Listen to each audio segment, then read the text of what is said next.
හරි මේ එවුට අවශ්‍ය කට්ටිය මේ මැසේජ් එකක් දාන්න WhatsApp වලින් මම ෂෙයා කරන්න.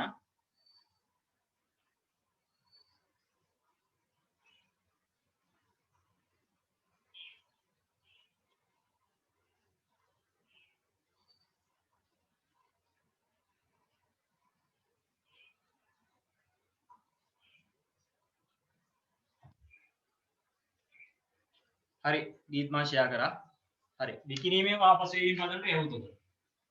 විකිණීමේ හෝ ආපසු එවීමේ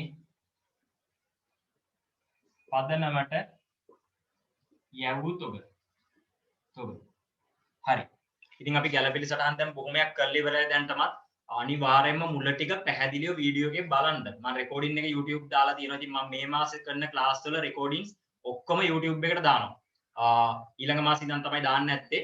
මේ මාසේ අනිවාර්යයෙන්ම දානවා. මොකද ඊළඟ මාසේ ගෙවීමක් කරලා එන්න ඕනේ. ඉතින් මම YouTube එකේ වීඩියෝස් දැම්මොත් ඒ රෙකෝඩින්ස් දැම්මොත් ඒ සල්ලි ගෙවලා එන කට්ටියට ඒක අසාධාරණයක් වෙනවා. දැනටමත් ගෙවීම් කරපු කට්ටිය ඉන්නවා. ඉතින් ඒ නිසා මේ මාසේ වැඩ ටික අනිවාර්යයෙන්ම කම්ප්ලීට් කරන්න මම සම්පූර්ණයෙන්ම 2022 වීඩියෝස් දාලා තියෙනවා 2021 රිවිෂන් එකේ කරපු මේ මුල් වීඩියෝස් ටික දාලා තියෙනවා ඔක්කොම පේපර් ක්ලාස් එකේ දාලා තියෙනවා හවුල් ව්‍යාපාර වලට වෙනම වීඩියෝ එකක් කරා ඒක සම්පූර්ණ පාඩම්ම දාලා තියෙනවා ඒ ටික අනිවාර්යයෙන්ම කවර් කරගන්න කල් යවන්න එපා තවත් හරි ප්‍රශ්න තියෙනවා නම් ඕන වෙලාවක මට මැසේජ් එකක් දාන්න ඒ ගැටලු निराකරණය කරනවා හරි ඉතින් අපි මේ කතා කරන දැන් කතා කරන තියෙන ගැළපෙල්ල තමයි විකිණීමේ හෝ ආපසු වීම පදනමට යවුත් ඔබ ඉතින් මම ඔයාලට කිව්වා ව්‍යාපාරය සමහර අවස්ථාවල තම විකුණුම් නියෝජිතයන්ට තොග ලබා දෙනවා විකුණන්න තොග ලබා දෙනවා. ඉතින් එහෙම තොග ලබා දුන්නාට පස්සේ ඒවා ව්‍යාපාරයක් සාමාන්‍යයෙන් කරන්නේ ඒක විකුණුමක් විදියට සලකලා ව්‍යාපාරයේ පොත්වල ගිණුම් තබනවා.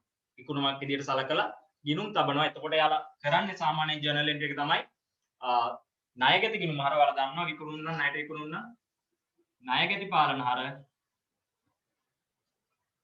ණයගැති පාලන හර විකුණුම් ගිණුම බැර විකුණුම් ගිණුම බැර ඉතින් මෙහෙම දිත් සටහන කරනවා සාමාන්‍ය නියෝජිතයන්ට තොග ලබා දුන්නාට පස්සේ ඒව විකුණුනාසේ සලකලා මේ ආකාරයේ පොත්වල ගිණුම් තැබීමක් කරනවා.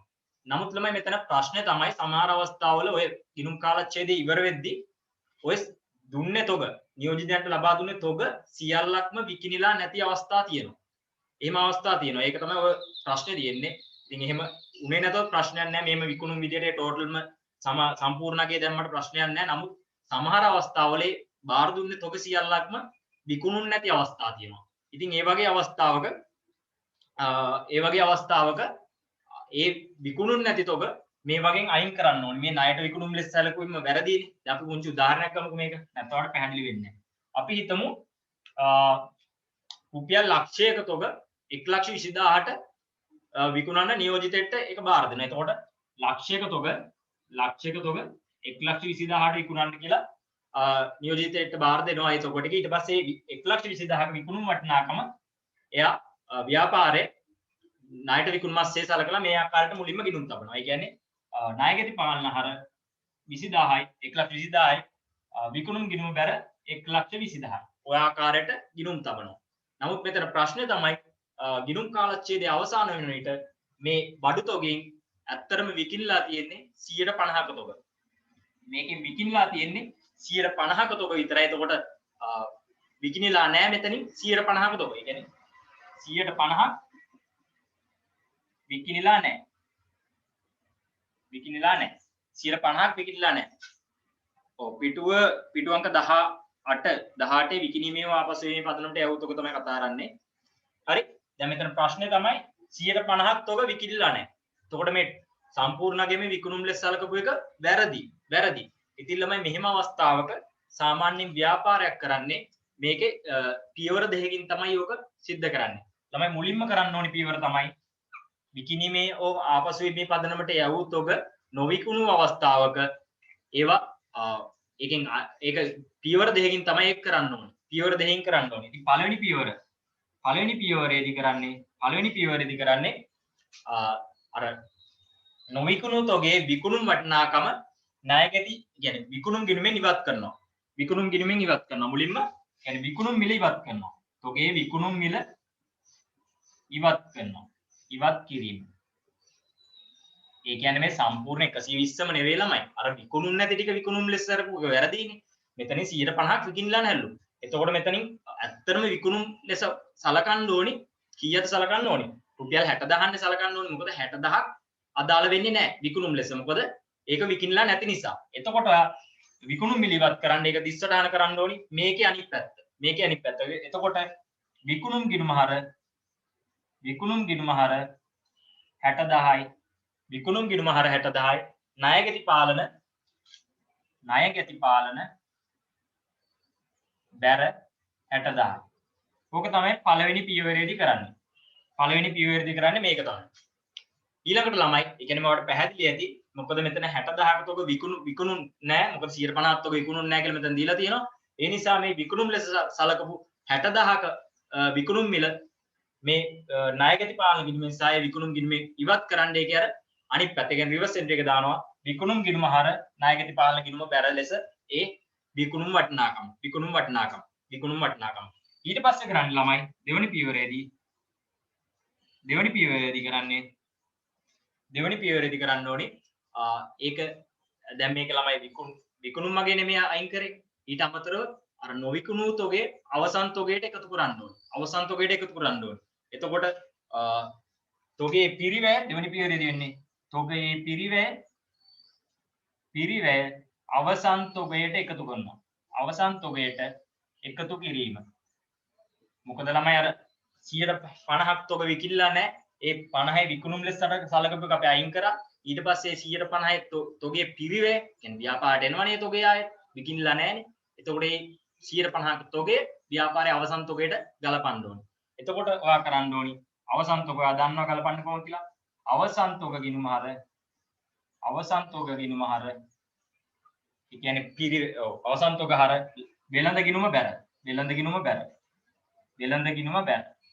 ඉතින් මෙතන නම් අපි ගත්තොත් මෙතන තොගේ පිරිවැය විදිහට අපි ගන්න පුළුවන්. මේකේ 150යි තමයි විකිණලා නැත්තේ. එතකොට මේ තොගේ සම්පූර්ණ පිරිවැය ලක්ෂයක් වෙනවා.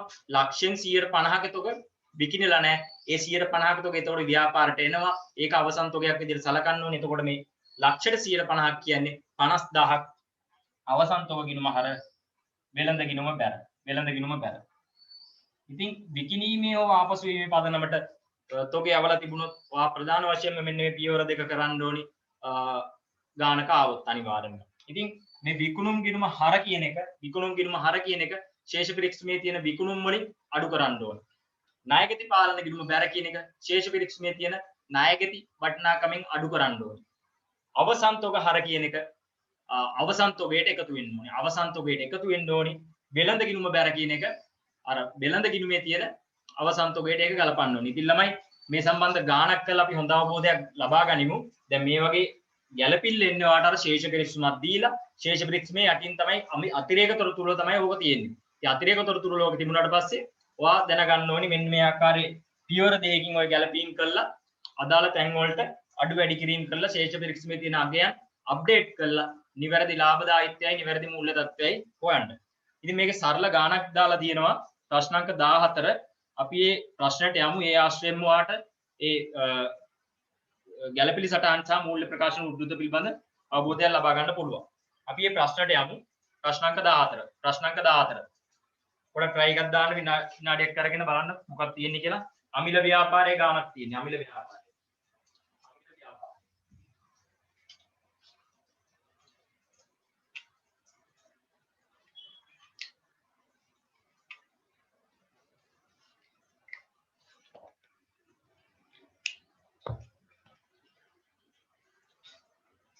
දැන් මේකේ නෝට් එක බැලුවොත් නෝට් එක බලන්න මුලින්ම මේ හැකිනම් ගිණුම් කාලච්ඡේදයට අවසානයේට පෙර විකුණන්න නොහැකිනම් ආපසු යවන්න පදනමේ සිට විකුණුම් මිලට ණයගැති වටිනාකමක් නිර්මාණය කරමින් යවනු ලබන භාණ්ඩ මින් අදහස් වේ. මේක තේරෙන්නේ නැත්නම් එතන සරලව කිව්වොත් නියෝජිතයන්ට භාණ්ඩ ලබා දෙනවා විකුණන්න කියලා දෙනවා. ඊට පස්සේ ව්‍යාපාරය කරන්නේ ඒක ඇත්තටම විකුණුම් ලෙස විකුණුමක් වුණා ලෙස සලකලා කියන්නේ ණයගැති ගිණුම හරසා විකුණුම් ගිණුම බැර අනුවෙන් ගිණුම් තබනවා. ඊළඟ පියවරේදී ඊළඟට කියනවා එසේ යවන විට එම භාණ්ඩ විකුණුම් ලෙස සලකා ණයගැති ගිණුම හර විකුණුම් ගිණුම බැර ලෙස ගිණුම් තබයි කියලා තියෙනවා. ඉතින් එහෙම ගිණුම් තබනවා. සාමාන්‍ය ව්‍යාපාරයක්. ඉතින් මෙතන ප්‍රශ්නේ තමයි ඒ සියල්ලක්ම විකුණුම් නැති එක. ඊට ඊළඟ පොයින්ට් එක කියනවා එසේ වන ලද භාණ්ඩ වලින් යම් ප්‍රමාණයක් ගිණුම් කාලච්ඡේදය අවසන් වන විට නොවිකිණී පවතින විට මෙම ගැළපීම පියවර දෙකකින් සිදු කරන්න ඕනලු. පියවර දෙකකින් සිදු කරන්න ඕනලු. පියවර දෙක මෙතන තියෙනවා. මුලින්ම විකුණුම් මිල ඉවත් කරනවා. විකුණුම් මිල ඉවත් කරනවා. ඒ කියන්නේ අර විකුණුම් ආදායමක් ලෙස සලකපු 1,20,000 නැත්නම් විකුණුම් ආදායමක් නෙවෙයි. ඒකෙන් 50% නොවිකුණු වෙන නිසා, විකුණුම් නැති නිසා. ඉතින් ඒක අපි ඉවත් කරන්න මේකේ අනිත් පැත්ත අපි කරන්න ඕනේ. එතකොට ඒ කොටුව ඇතුලේ ලියා ගන්න ඔයා විකුණුම් ගිණුම හර ණයගැති පාලන බැර. විකුණුම් ගිණුම හර ණයගැති පාලන බැර. ණයගැති පාලන බැර.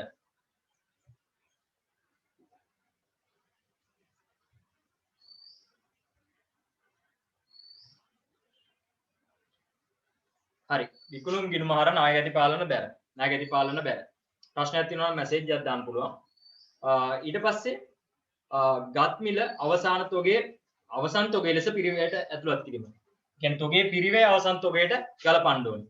තොගයේ පිරිවැය අවසන් තොගයට ගලපන්න ඕනේ. එතකොට 20ට තියන්න ඕනේ. අවසන් තොග ගිණුම හර වෙළඳ ගිණුම බැර. වෙළඳ ගිණුම බැර. අවසන් තොග හර වෙළඳ ගිණුම බැර. මේ අයුරින් ජර්නල් සටහන් තියන්න පුළුවන් ඔයාලට අවසන් තොගය සම්බන්ධයෙන්. විකිණීමේව අපසුවීමේ පදනමට යවූ තොග සම්බන්ධයෙන්. ඉතින් සරල ගාණක් දාලා තියෙනවා ප්‍රශ්න අංක 14 අමිල ව්‍යාපාරේ. ඒක පොඩ්ඩක් try එකක් දාන්න කරන්න. අමිල ව්‍යාපාරේ ගාන. අමිල ව්‍යාපාරේ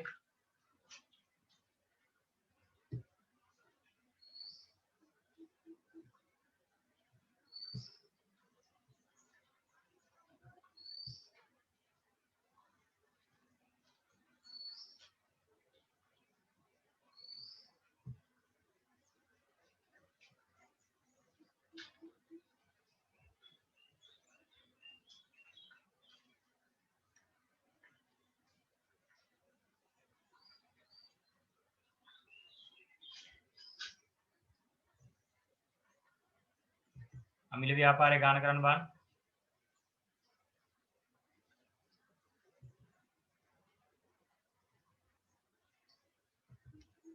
සමරේ. හරි. මේක දීලා තියෙනවා අමිල ව්‍යාපාරේ පොත් වලින් පහත තොරතුරු උපුටා ගන්නලාදී. ඒතකොට ශේෂ පිරික්සමක් දෙනවා. අතිරේක තොරතුරු වල තමයි ඔය ගැළපිලි තියෙන්නේ. භෞතික තොගය දෙනවා. ඊට පස්සේ අර විකිණීමේව ආපසු වීමේ පදනමට යවූ තොග ඒ කතන්දරය දෙනවා. අපිට ඉල්ලන්නේ ගැළපිලි සටහන් සහ මූල්‍ය ප්‍රකාශ උද්දෘත. ගැළපිලි සටහන්. ගැළපිලි සටහන් මූල්‍ය ප්‍රකාශ උද්දෘත. හරි. මුලින්ම පොදු ජර්නලයක් ගන්න. පොදු ජර්නලයක්.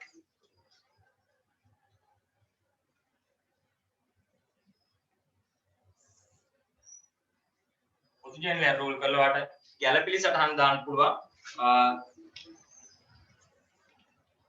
මේක තියෙනවා පළවෙනි අතිරේක තොරතුරු විදිහට භෞතික තොගය 1,25,000ක්. කියන අවසන් තොගය 1,25,000ක් කියලා දීලා තියෙනවා. අවසන් තොගයේ පිරිවැයව දන්නවා 30ට කොහොමද කියන්නේ කියලා. අවසන් තොග හර ලාභ ගිණුම බැර. බලමු ඊට පස්සේ තොරතුරේ මොකක්ද තියෙන්නේ කියලා. ඊට පස්සේ තියෙනවා විකිණීමේව ආපසු වීමේ පදනමට රුපියල් 30,000ක් පිරිවැය භාණ්ඩ 40,000කට ඉන්වොයිස් කර ඇත. 30,000ක පිරිවැය. පිරිවැය විකුණුම් මිල. පිරිවැය විකුණුම් මිල. මෙතන කියලා තියෙනවා 30,000ක් පිරිවැය භාණ්ඩ 30,000ක පිරිවැය භාණ්ඩ 40,000කට ඉන්වොයිස් කරලාලු. මේවා විකුණුම් ලෙස සලකලාලු. එතකොට මේවා විකුණුම් ලෙස සලකලා කියන්නේ මේක මේ විකුණුම් වටිනාකම ණයගැති හර විකුණුම් බැර. ඒක කළා. එහෙම කළා තියෙනවා මේ 40,000. ව්‍යාපාරේ කළා තියෙන දේ තමයි මම ලිව්වේ දැන්. ඒක තමයි මෙතන කියලා තියෙන්නේ.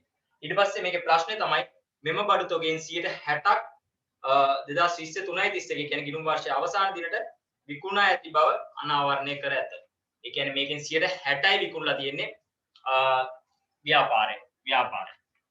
60%ක් විකුණා ඇති බව අනාවරණය. එතකොට 40%ක් මේකෙන් අදාළ වෙන්නේ නැහැ ළමයි. මොකද 40%ක් විකිණිලා නැහැ. 40%ක් විකිණිලා නැහැ. කියන්නේ 40න් 140ක් වඩ පැහැදිලි ඇති. මෙතන 60%ක් තමයි විකුණලා තියෙන්නේ. එතකොට මේ විකුණුම් ලෙස මේ 40,000ම සලකපු එක වැරදි. ඒකෙන් 60%ක් පමණ විකිණලා තියෙන්නේ. එතකොට 140 විකිනිලා නැහැ. එතකොට ඔයා කරන්න ඕනේ මුලින්ම මේකෙන් අර නොවිකුණු වටිනාකම විකුණුම් ආදායමක් ලෙස සැලකීම වැරදි නිසා අපි ඒක ඉවත් කරන්න මේ ආකාරයෙන් ගණනය කිරීමක් කරමු.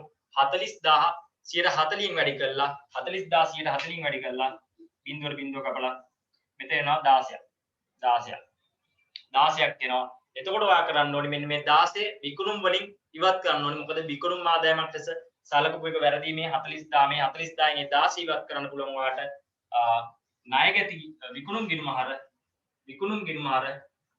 විකුණුම් ගිණුම හර 16 10යි ණයගැති පාලන බැර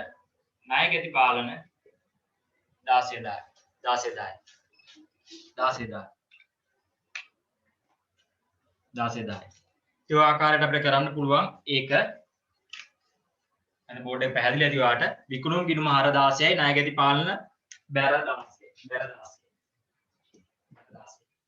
හරි ඊළඟට ඊට පස්සේ අපි කරන්න ඕනේ පියවර දෙකක් කරන්න ඕනේ මේක එක පියවර පළවෙනි පියවර අපි කරා මේ ඇවිල්ලා පළවෙනි පියවර එක පියවර ඊපස්සේ දෙවෙනි පියවර විදියට මොකද්ද කරන්න ඕනේ මේ ඇවිල්ලා විකුණුම් මිල අපි ඉවත් කරා ඊට පස්සේ තොගේ පිරිවැය අපි ඉවත් කරන්න ඕනේ පිරිවැය ඉවත් කරන්න ඕනේ පිරිවැය ළමයි මේ 30000යි මේ මොකද මේ 30000ක තොගයක් තමයි 40000ට විකුණන්නේ එතකොට මේ 30000ක තොගෙන් 140ක් විකිනිලා නැහැ 140ක් විකිනිලා නැහැ කියන්නේ ඒ තොගේ ව්‍යාපාරයට ආයෙත් එනවා ඒ කියන්නේ වටිනාකම ගණනය කරොත් 30000ට 140ක් අපි බලමු 0.0 මේ බිඳුවට මේ බිඳුව ගපුවා 4 රත් 3 12යි 4 රත් 3 12යි ඉතින් මෙන්න මේ 12ක අගේ ඔයාලට පුළුවන් ව්‍යාපාරයේ අවසන් තොගයට ගලපන්න අවසන් තොගයට එකතු කිරීමක් විදිහට එතකොට ඔයාලට පුළුවන් මේක දිස්සටහන කරන්න මෙතන ඔයා අනිවාර්ය සලක්ෂ්‍ය ලියන්න විකුණුම් මිල ඉවත් කිරීම කියලා දාන්න පුළුවන් අපිට. හරි. ඊට පස්සේ මේක තොගේ පිරිවැයට එකතු කරන්න ඕනේ. අවසන් තොගේ පිරිවැයට එකතු කරන්න අවසන් තොග ගිණුම හර අවසන් තොග හර 12යි. අවසන් තොග හර 12යි. වෙළඳ ගිණුම බැර 12යි. වෙළඳ ගිණුම බැර 12යි. ඔය ආකාරයට අපිට දිස්සටහන කරන්න පුළුවන්. ඉතින් ඕක ගලපන තැන් අපි බලමු ඊළඟට. මේ පියවර දෙකකින් තමයි කරේ. මුලින්ම අර නොවිකුණු තොගේ විකුණුම් වටිනාකම මේ විකුණුම් ආදායම ලෙස සලකපු එක වැරදි නිසා අපි ඒක ගණනය කිරීමක් කළා. ඒකේ අනිත් පැත්තේ රිවර්ස් එන්ට්‍රි එක කළා මේකේ ඉවත් කරා ඒ 16000. ඊළඟට ඒ තොගේ පිරිවැය අපි බැලුවා කොච්චරක්ද කියලා. මොකද තොගේ පිරිවැය මෙතන දීලා තිනවා. ඒකෙන් 140 ඇත්තටම විකිණලා නැහැ. ඒ කියන්නේ ව්‍යාපාරයට එනවා ඒ තොගේ. එතකොට ඒ තොගේ අවසන් තොගයට ගලපන්න ඕනි. අවසන් තොගයට වල ගලපන්න පුළුවන් මේ ආකාරයට. අවසන් තොග හර වෙළඳ ගිණුම බැර. හරි.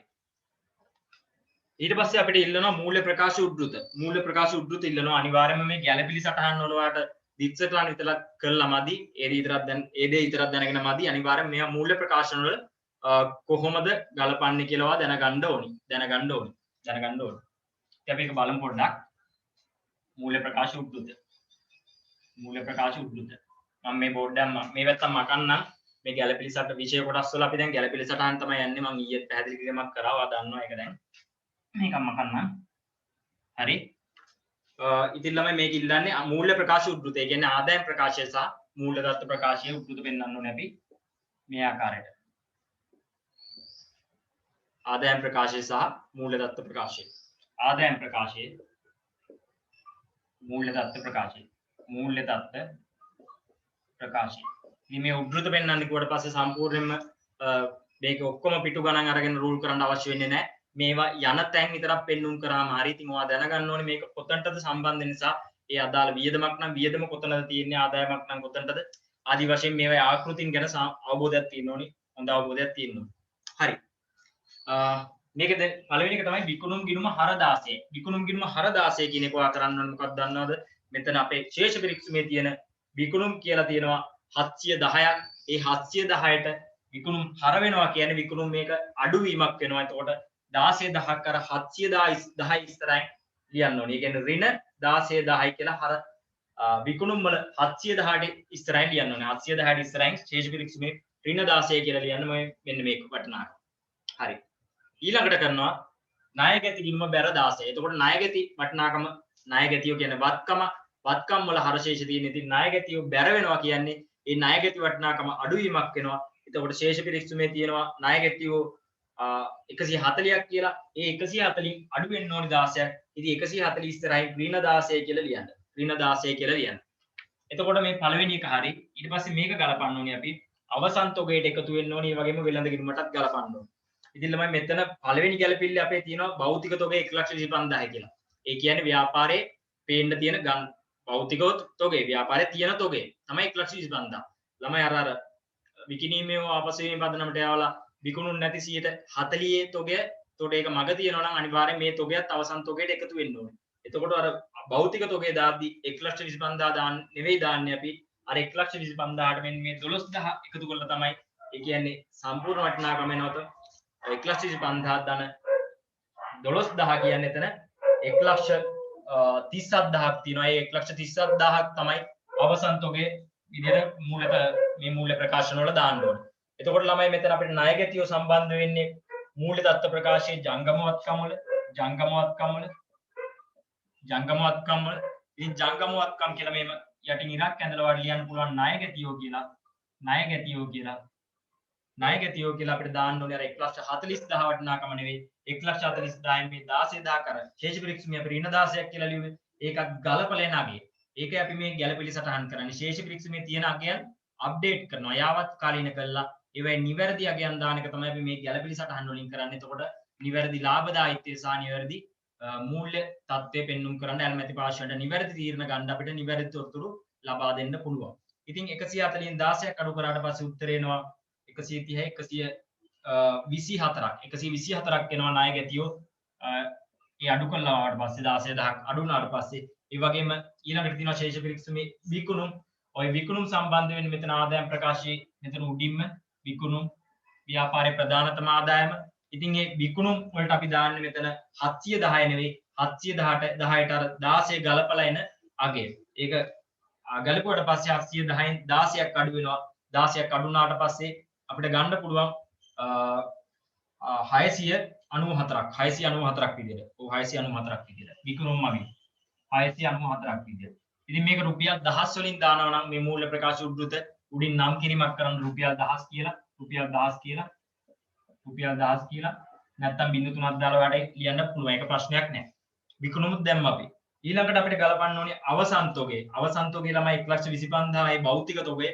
ඒ 1,25,000ට අර 140 නොවිකුණු තොගයත් එකතු වෙන්න ඕනේ. එතකොට මේ 12000ත් එකතු වෙලා එනගේ. එතකොට 1,25,000ක් 12000 එකතු වුණාම 1,37,000ක් එන්න ඕනේ අවසන් තොගේ. එතකොට අවසන් තොගේ සම්බන්ධ වෙන්නේ මෙතන නම් විකුණුම් පිරිවැයට සම්බන්ධ වෙනවා. විකුණුම් පිරිවැයට මෙතන අවසානයේ තමයි අවසන් තොගේ එන්නේ. අවසන් තොගේ කියලා අපි දාන්නේ 1,25,000 නෙවෙයි 1,37,000. 137ක් දාන්න පුළුවන් අවසන් තොගේ විදිහට.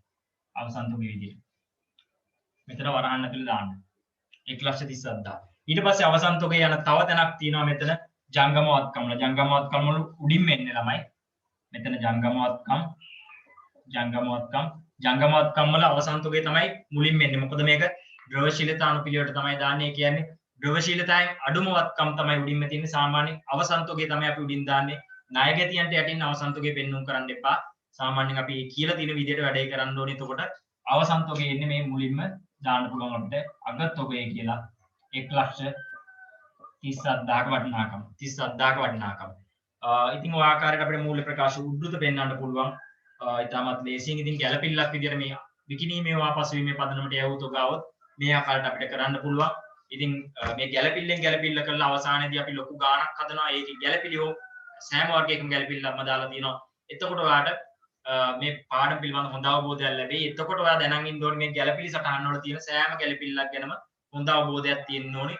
ඉතින් අපි කරලා තියෙන්නේ හැමදේම ඔයා අනිවාර්යයෙන්ම පන්තියට සහභාගී වුණ නැත්නම් අර රෙකෝඩින්ග්ස් හරි බලලා ඒ නෝට් එක ක්ලියර්ලි පැහැදිලි කරගන්න, ඒ කියන්නේ අවබෝධ කරගන්න ඕනේ.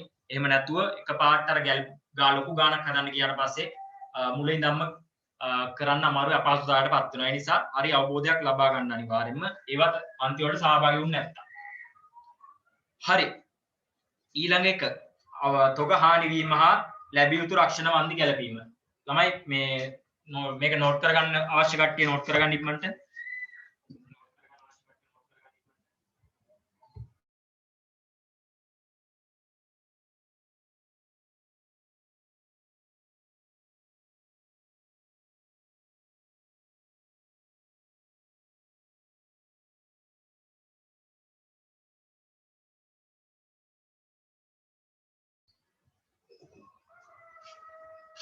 හරි හරි මම බෝඩ් එක මකන්නම් ඉතින් දැන්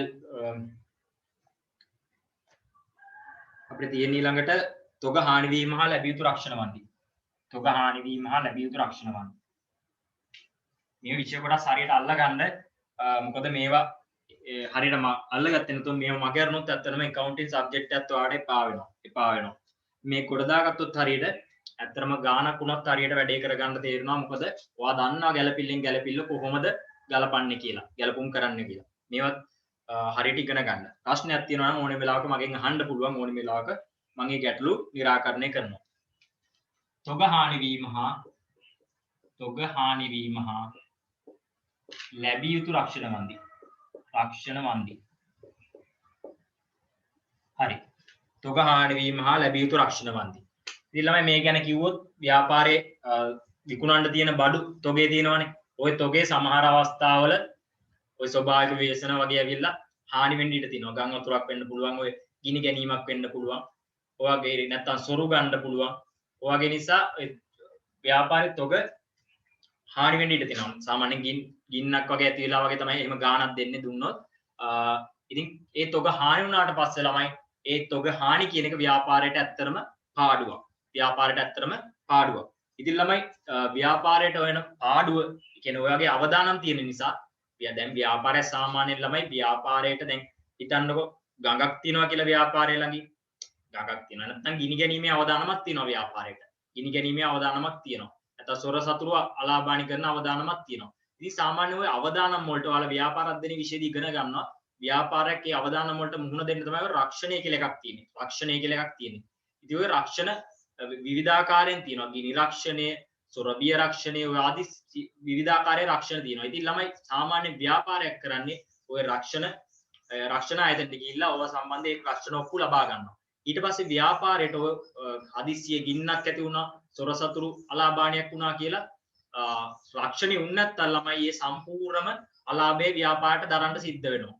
නමුත් ළමයි ඔය රක්ෂණ වෙලා තියෙනවා නම් ව්යාපාරේ එතකොට ඒ අවදානමෙන් කිසියම් ප්‍රතිලාභයක් හම්බ වෙනවා සාමාන්‍යයෙන් 70ක් 75ක් වගේ ඔය වගේ ගාණක් හම්බ වෙනවා ව්යාපාරයට පාඩු වෙච්ච ප්‍රමාණයට. ඉතින් ඔයාලා මේවා ගැන ඉගෙන ගන්නවා ව්යාපාර අධ්‍යයනයේ විෂයේදී හිතන්නකො ළමයි දැන් ගිනි රක්ෂණ ඔප්පු ලබාගෙන තියෙනවනම් ව්‍යාපාරයක හදිස්සියේ ගින්නක් ඇති වුණොත් ව්‍යාපාරයේ වෙන අලාභාණයට සරිලන විදියට යම්කිසි ප්‍රතිලාභයක් ඒ රක්ෂණ ආයතනයෙන් පිරිනමනවා. නමුත් ළමයි ගිනි රක්ෂණයක් ලබාගෙන තියෙද්දි ව්‍යාපාරයේ සොර සතුරු අලාභානිය සිද්ධ වුණොත් එහෙම සොර සතුරු ඇවිල්ලි වෙලා හොරගම් කරගෙන ගියොත් එහෙම තියෙන දේවල් ව්‍යාපාරයට කියනවත් ඒ රක්ෂණ ආවරණය හම්බෙන්නේ නැහැ මොකද ව්‍යාපාරයේ තියෙන්නේ ගිනි රක්ෂණය සම්බන්ධයෙන් ඒ ඔප්පුවක් විතරයි තියෙන්නේ. ඉතින් ඒ අදාළ අවදානම කවර් වෙන විතරයි ඒ රක්ෂණ ඔප්පු දෙන්නේ. ඉතින් ව්‍යාපාරයට ඒ සොර සතුරු ඕනිම ඔප්පුවක් ගන්න පුළුවන්. එතකොට අර වාරිකයේ වැඩිවීමක් වෙනවා. වැඩි වාරිකයක් ගෙවන්න වෙනවා ඒ රක්ෂණ ඔප්පු වැඩි වෙන්න ගන්න. ඉතින් ඔයාලා ඉගෙන ගන්නවා මේ ව්‍යාපාර අධ්‍යයන විෂයේදී ඉතින් මේක අපි ගිණුම් කරන්නේ පැත්ත කතා කළොත් එහෙම දැන් තොගයක් හානි වුණොත් ළමයි ඒ කියන්නේ අපි හිතමු ව්‍යාපාරයේ තියෙන දැන් මෙහෙමයි දෙන්නේ අපිට ශේෂ පිරික්සමක් දෙනවා ගානේ ශේෂ පිරික්සමෙන් දෙනවා අපිට ගැනුම් වටිනාකම දෙනවා ගැනුම් කියන්නේ එතකොට වියදමක් ගැනුම් නම් සාමාන්‍යයෙන් අර ශේෂිකින් අපි ලක්ෂ 5ක් කියලා ගමු. රුපියල් 10 වලින් ලක්ෂ 5ක් කියලා ගමු. ඊට පස්සේ ව්‍යාපාරයේ අවසන් තොගයකුත් දෙනවා. නැත්නම් මේක විතරක් දෙන්න කියමු. හරි. නැත්නම් අවසන් තොගයකුත් දෙනවා. සාමාන්‍ය ආරම්භක තොගය දෙන්නේ මෙතන අපි කියමු. නෑ මේ ගැනුම් විතරක් දුන්නා. හරි. ව්‍යාපාරයේ එතකොට කියනවා ව්යාපාරයේ තිබුණේ තොග ලක්ෂයක් තොග හානි වෙනවා. ගින්නෙන් හානි වෙනවා. අතිරේක තොරතුරු වල තියෙන්නේ ව්‍යාපාරයේ තියෙන ලක්ෂයක තොග ගින්නෙන් හානි වෙනවා. ඉතින් ළමයි මේ ලක්ෂයක තොග හානි වුණාට පස්සේ ඇත්තරම ව්‍යාපාරයේ රක්ෂණ ආවරණයක් ලබාගෙන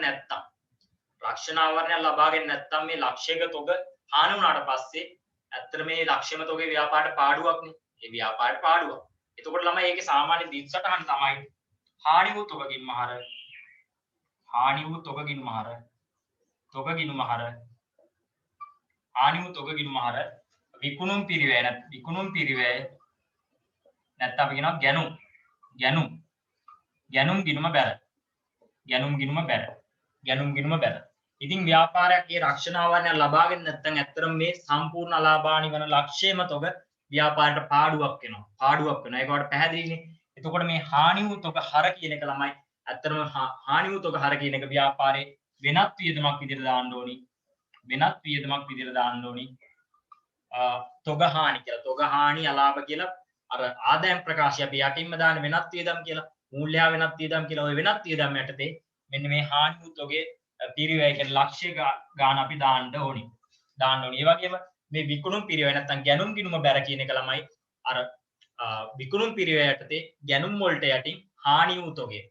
අපි ආදායම් ප්‍රකාශයක් ටූල් කරොත් විකුණුම් පිරිවැය යටතේ තියෙනවානේ ආරම්භක තොගේ තියෙනවා ගැනුම් තියෙනවා ගැනුම් වලට යටින් හානි වූ තොග කියලා ඒ ලක්ෂ්‍යයේ අඩුවීමක් වෙනවා ලක්ෂ්‍ය අඩුවීමක් වෙනවා මම මේ ගාන හදද්දී ඒක හරියටම කියලා දෙන්නම් මූල්‍ය ප්‍රකාශ උඩුත පෙන්නනවානේ ඉතින් මේ බැර සටහන එතෙන්ට තමයි යන්නේ බැර සටහන එතෙන්ට තමයි යන්නේ ඉතින් ළමයි මේ ඇත්තටම සාමාන්‍යයෙන් කියන්නේ මම මේ හානි වූ තොග හර ලක්ෂ්‍ය කියන එක වියදමක් ලෙස සැලකලා දැම්මේ සම්පූර්ණයෙන්ම ව්‍යාපාරයේ රක්ෂණ ආවරණයක් ලබාගෙන නැත්තම් රක්ෂණ ආවරණයක් ලබාගෙන නැත්තම් ඇත්තටම මේ ලක්ෂ්‍යයකම පාඩුයි ව්‍යාපාරයට පාඩුවක් වෙනවා ඉතින් සාමාන්‍ය ව්‍යාපාරයක ව්‍යාපාර සාමාන්‍යයෙන් ඔය වගේ අවදානම් සම්බන්ධයෙන් අවදානම් වලට මුහුණ දෙන්නේ ඒවට රක්ෂණ ආවරණ ලබා ගන්නවා රක්ෂණ ආවරණ ලබා ගන්නවා සාමාන්‍යයෙන් අපි හිතමු උදාහරණයක් විදිහට 175ක් දැන් මෙයාර ව්‍යාපාරයේ රක්ෂණ ආවරණයක් ලබාගෙන තියෙනවා ව්‍යාපාර රක්ෂණ ආවරණයක් ලබාගෙන තියෙනවා රක්ෂණ ආයතනයේ කියනවා 175ක් වන්දි ගෙවන්නම් කියලා වන්දි ගෙවන්නම් එතකොට 175ක් රක්ෂණ වන්දි ගෙවීමට රක්ෂණ ආයතනයේ එකඟ විය කියලා දෙනවා එකඟ විය කියලා දෙනවා අන්න ළමයි 175ක් වන්දි ගෙවන්න එකඟ වෙනවා රක්ෂණ ආයතනයේ එතකොට මේ ලක්ෂ්‍යෙම ඇත්තටම ලක්ෂ්‍යෙම ව්‍යාපාරයට පාඩුවක් වෙන්නේ නැහනේ ලක්ෂ්‍යම් පාඩුවක් වෙන්නේ නැහැ මොකද 100කින් 175ක් රක්ෂණ ආයතනයෙන් හම්බ වෙනවා අපි පෙර වැඩවල ගණනය කරොත් ලක්ෂයකට 175ක් ගණනය කරොත් 75000ක් වෙනවා රක්ෂණ ආයතනෙන් ලබා දෙන්න තීරණය කරලා තියෙනවා ළමයි මෙහෙම ලබා දෙන්න තීරණය ගෙවීමට එකඟ විය කියන්නේ එතකොට ගෙවුවා කියලා සලකන්න එපා ඒක ගෙවීමට එකඟ වීමක් විතරයි එතකොට අපිට ඒක ලැබෙන්නේ නැහැ ලැබුන්නේ නැහැ අත්‍තරම තාම පස්සේ ලැබෙයි දැනට ලැබුන්නේ නැහැ එතකොට අය ගිණුම් තබන්න ඕනි ලැබිය යුතු රක්ෂණ වන්දි ගිණුම හර රක්ෂණ වන්දි හර 75000යි ලැබිය යුතු රක්ෂණ වන්දි හර 75000යි ඊට පස්සේ ඒක බැර වෙන්නේ හානි වූ තොග බැර හානි වූ තොග ගිණුම බැර 75000 මේක රක්ෂණ වන්දි මුදලින් ලැබුණ නැති නිසා අපි ලැබිය යුතු රක්ෂණ වන්දි ගිණුම හර කළා ඒ වගේම හානි වූ තොග ගිණුම බැර කළා 75000 දැන් ළමයි මෙතන ඇත්තටම අපි ගත්තොත් මේ මෙතන හානි වූ තොග කියලා අපි මුලින්ම ලක්ෂයක් හර කළා ඊට පස්සේ 75000ක් බැර කළා හානි වූ තොග ගිණුමක් රූල් කරොත් මෙතන ලක්ෂයක් හර වෙලා තියෙනවා ඒ වගේම මෙතන 75000ක් බැර වෙලා තියෙනවා ලැබිය යුතු රක්ෂණ වන්දි කියලා මෙතන අපි ගැනුම් කියලා හර වෙනවා ඊගින්ම රූල් කරොත් ගැනුම් කියලා මෙතන ලක්ෂයක් හර වෙනවා ලැබිය යුතු රක්ෂණ වන්දි කියලා 75000ක් මෙතන බැරවීමක් වෙලා තියෙනවා එතකොට මේක තුලනය කරොත් මෙතන හර පැත්ත වැඩි හර පැත්ත බැර පැත්තට දාලා වෙලා මෙතන වෙනස එනවා 25000ක් මේ හානි වූ තොග කියන්නේ වියදම් ගිණුමක් නිසා අපි ශේෂය පල්ලෙහාට ගෙනියන්නේ මේක ලාභ ගිණුමට තමයි අපි අපාරින්නේ එතකොට ලාභ කියලා මෙන්න මේ 25000 වියදමක් විතර දාන්න ඕනේ වෙනත් වියදම් වල අර ළමයි රක්ෂණ වන්දි කියන්නේ රක්ෂණ ආවරණයක් ලබාගෙන නැත්නම් ව්‍යාපාරයට අතර මේ ලක්ෂ්‍යයක් පාඩු වෙනවා නමුත් ව්‍යාපාරයේ රක්ෂණ ආවරණයක් ලබාගෙන තියෙන නිසා 175ක් වන්දි හම්බ වෙනවා රක්ෂණ ආයතනෙන් එතකොට ඇත්තටම ව්‍යාපාරයට පාඩු වෙන්නේ මෙන්න මේ 25000 එතකොට ඔයා දාන්න ඕනි මෙන්න මේ හානි වූ තොග ගිණුමේ කියන්නේ ලක්ෂයට මේ 75000 අඩු කරගෙන ඒ අලාභය තමයි වෙනත් වියදම් වල දාන්නේ එතකොට ඔයාලා මේ කියන්නේ මේ ලක්ෂ දාන්න එපා වෙනත් වියදම් යටතේ ලක්ෂ දාන්න එපා කීරත් වෙනත් වියදම් යටතේ ඒ ලක්ෂයෙන් මෙන්න මේ හානි වූ තොග ගිණුම ලැබිය යුතු රක්ෂණ වන්දි ප්‍රමාණය අඩු කරගෙන ප්‍රමාණය තමයි වෙනත් වියදමක් විදියට දාන්නේ. වෙනත් වියදමක් විදියට දාන්නේ. එතකොට අපි මේක එක ජර්නල් එන්ට්‍රි එකකින් ලිව්වොත් අපිට ලියන්න පුළුවන්. එක සටහනකින් ලිව්වොත් අපිට ලියන්න පුළුවන්. එක සටහනකින් ලිව්වා මම මෙතන ලියන්නම් පැහැදිලි ඇති ඔයාලට. හානි වූ තොග හානි වූ තොග ගිණුම හර 25000යි හානි වූ තොග ගිණුම හර 25000යි ලැබිය යුතු රක්ෂණ වන්දි හර 75000යි ලැබිය යුතු රක්ෂණ වන්දි හර 75000යි මම හිතනවාට පැහැදිලි ඇති. හානි වූ තොග හර 25000යි ලැබිය යුතු රක්ෂණ වන්දි හර 75000යි මේක බැර වෙනවා විකුණුම් පිරිවැය නැත්තම් ගැනුම්. විකුණුම් පිරිවැය නැත්තම් ගැනුම් ගිණුම බැර ලක්ෂය. ගැනුම් ගිණුම් බැර ලක්ෂය. ඉතින් ඔන්න ඔය ආකාරයට දික්සටහන් තියන්න පුළුවන්. මෙහෙම දික්සටහන් දෙකක් තියන්න අවශ්‍ය වෙන්නේ නැහැ. මෙතන හානි වූ තොග ගිණුමේ සුද්ධ කියන්නේ ඇත්තම ව්‍යාපාරයට පාඩු වෙන්නේ මේ ලක්ෂයෙන් 75000ක් අඩු කරලා එන 25000. එතකොට හානි වූ තොග ගිණුම කියලා හර කරන්න පුළුවන් 25000 ලැබිය යුතු රක්ෂණ වන්දි හර 75000යි විකුණුම් පිරිවැය නැත්තම් ගැනුම් ගිණුම බැර ලක්ෂයයි. එතකොට මේකේ ඔයා යන තැන් කිව්වොත් එහෙම ඔයා දැනගන්න ඕනි මේ හානි වූ තොග හර කියන එක වෙනත් වියදමක් විදිහට යනවා. ආදායම් ප්‍රකාශයේ යටින්ම තියෙන වෙනත් වියදම් වලට යනවා. ලැබිය යුතු රක්ෂණ වන්දි හර කියන එක ඔයා දාන්න ඕනි. මූල්‍ය තත්ත්ව ප්‍රකාශයේ ජංගම වත්කම් වල ලැබිය යුතු ප්‍රමාණයක් කියන්නේ ඒක වත්කමක් ළමයි. එතකොට ඔයා දාන්න ඕනි මූල්‍ය තත්ත්ව ප්‍රකාශයේ ජංගම වත්කම් වල.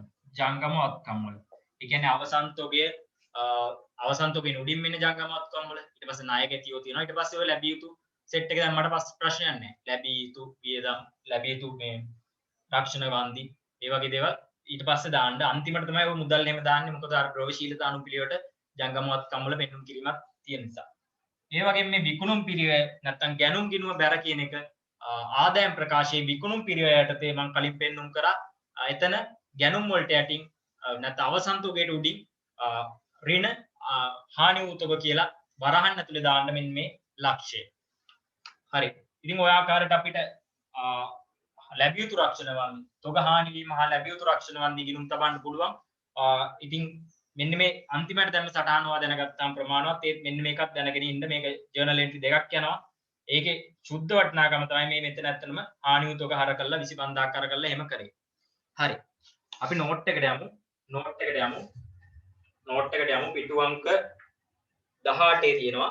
තොග හානි වීම හා ලැබිය යුතු රක්ෂණ වන්දි ගැලපීම. මුලින්ම හානි වූ තොගේ පිරිවැය. හානි වූ තොග ගිණුම හර ගැනුම් නැත්නම් විකුණුම් පිරිවැය බැර. ලක්ෂයක් බැර කරේ අපි ඒක තමයි තියෙන්නේ. ඊට පස්සේ දෙනවා ලැබිය යුතු රක්ෂණ වන්දි ගිණුම හර හානි වූ තොග ගිණුම බැර. ඊට පස්සේ මේක කියනවා හානි වූ තොග ගිණුමේ අලාභයේ ආදායම් ප්‍රකාශයේ වෙනත් වියදමක් යටතේ පෙන්눔 කරන්න කියලා. ළමයි ඕකේ අර මේ අර දෙකම එකට දාලා තියෙන දිස්සටහන් ලියලා නැහැ. ඉතින් ඔයා මෙතන පල්ලෙහා පොඩි ඉඩක් තියෙනවා. ඒක අනිවාර්යයෙන්ම ලියා ගන්න පල්ලෙන්.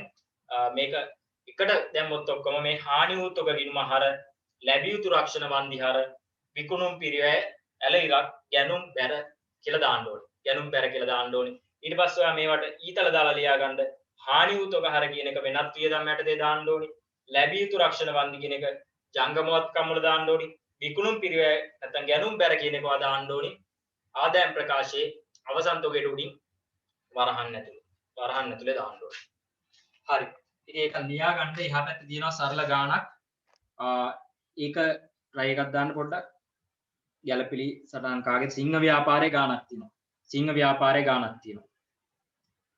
ඉතින් ළමයි මේ ඉස්සරහට දෙන්න ගැලපිලි ටික ඉතාල වැදගත් වෙනවා. ඔයා හරි අවබෝධයක් ලබා ගන්න ඕනේ. ඊළඟට EPF ETF තියෙනවා, බැට් ගැලපීම තියෙනවා. ඔය ගොඩක් අයට වර්ධින තැන්. ඉතින් ඕක හරියට අල්ලගන්න මම කියලා දෙන්නම්. ප්‍රශ්නයක් තියෙනවා නම් උතන මැසේජ් එකක් දාන්න. ඔයාලට එතකොට මම කියලා දෙන්නම්. 15 වෙනි ගාන පොඩ්ඩක් try එකක් දාන්න. 15 වෙනි ගාන. මෙතන දිස්සරාන් තියෙන්නේ අවසන් තොග හානි වූ තොග ගිණුම හර ලැබිය යුතු රක්ෂණ වන්දි හර විකුණුම් පිරිවැය ඇල ඉරක් ගැනුම් බැර.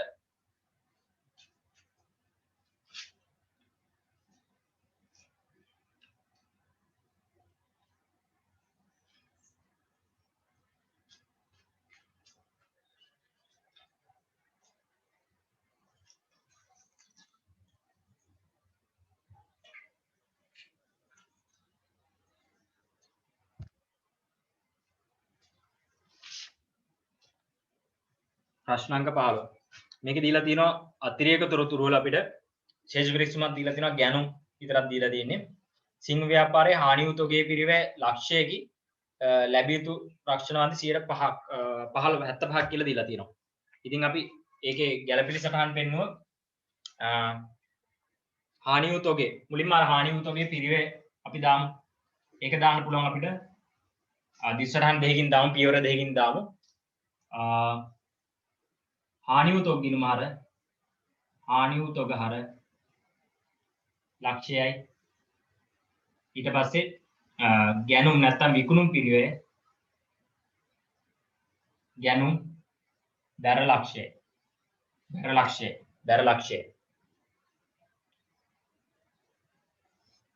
හානි වූ තොගේ පිරිවැය.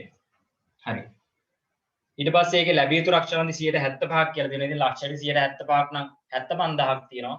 එතකොට ඔයාලට දාන්න පුළුවන් ලැබිය යුතු රක්ෂණ වන්දි හර 75000යි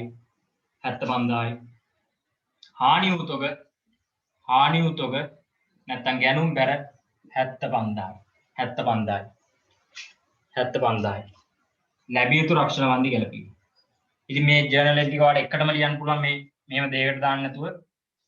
කියන්නේ හානි වූ තොග කියන්නේ තොග අලාභය අපිට දාන්න මෙතන හොයන්න පුළුවන්. මොකද ලක්ෂයයි ලක්ෂයෙන් 75ක් වන්දි කියවනවා නම් 25000යි අතරම පාඩු. එතකොට හානි වූ තොග මේ දෙකම දාන්න යන්න එපා.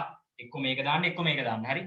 හානි වූ තොග හර 25000යි ලැබිය යුතු රක්ෂණ වන්දි හර 75000යි විකුණුම් පිරිවැය බැර ලක්ෂයයි. විකුණුම් පිරිවැය බැර ලක්ෂයයි.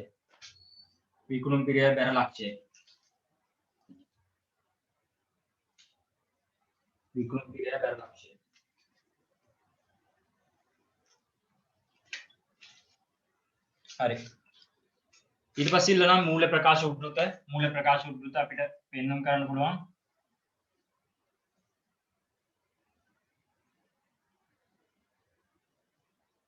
ආදායම් ප්‍රකාශයයි මූල්‍ය තත්ත්ව ප්‍රකාශයයි. ඊට පස්සේ මේක දාන්න පුළුවන් හානි වූ තොග හර කියන එක වියදම් යටතේ. හානි වූ තොග හර කියන එක මෙතන වෙනත් වියදම් යටතේ පෙන්වන්න කරන්න පුළුවන් තොග හානි. ඔයා මේ ජර්නල් සටහන් පෙන්වන්න කරන්න පුළුවන් මේ දෙකම කරන්න යන්න එපා. මේ එක්ක මේක කරන්න. හරි. එතකොට මෙතන වෙනත් වියදම් යටතේ හානි මේක කරා නම් මෙතන තොග හානි කියලා දාන්නේ හානි වූ තොග ගිණුමේ මෙතන වෙන අලාභය. ඒතකොට ලක්ෂයෙන් 75000ක් අඩු කරගෙන 25000 තමයි දාන්න ඕනේ. දැන් මෙතන අපිට ඩිරෙක්ට්ලි ගන්න පුළුවන් 25000ක් කියලා 25000 වෙන තොග හානි විදිහට දාන්න පුළුවන්. ඊට පස්සේ ලැබිය යුතු රක්ෂණ වන්දි හර කියන එක මූල්‍ය දත්ත ප්‍රකාශයේ ජංගම වත්කම මෙතන තොග හානි ජංගම වත්කම යටතේ දාන්න ඕනි. ලැබිය යුතු රක්ෂණ වන්දි කියලා 75000 විකුණුම් පිරිවැය බැර ලක්ෂය කියන එක අපි දාන්න ඕනේ. මෙතන ශේෂ පිරික්සීම මොකක්ද දීලා තියෙන්නේ? ගැනුම් දීලා තියෙනවා. එතකොට අපිට විකුණුම් පිරිවැය කියලා මෙතන ලියලා ගැනුම් වටිනාකම දාන්න පුළුවන්. ගැනුම් ශේෂ පිරික්සීමේ දීලා තියෙනවා කීයක්ද? ලක්ෂ 8ක් දීලා තියෙනවා. ඒ ලක්ෂ 8 ලියන්න. ඊට යටින් දාන්න පුළුවන් අපිට හානි වූ තොග කියලා දාන්න පුළුවන්. ඒ ලක්ෂයක වටිනාකම වරහන් ඇතුලේ. මේක තියෙන්නේ වෙනත් වියදම් වල.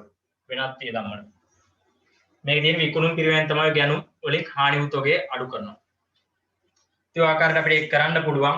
හානි වූ තොගේ සම්බන්ධයෙන් ලැබිය යුතු රක්ෂණ වන්දි ගැලපීම. හරි. ඉක්මනට කරන්න බලන්න. ලියාගත්තේ නැති අය ලියාගන්න. ප්‍රශ්නයක් තියෙනවා මැසේජ් කරන්න.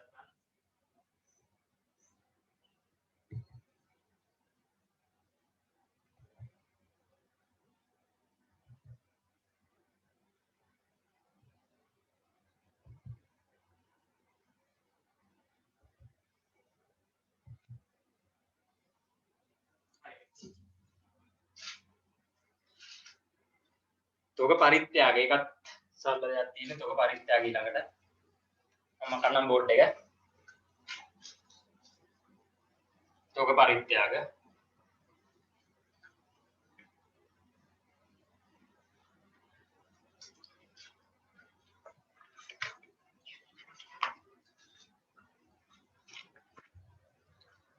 තොග පරිත්‍යාග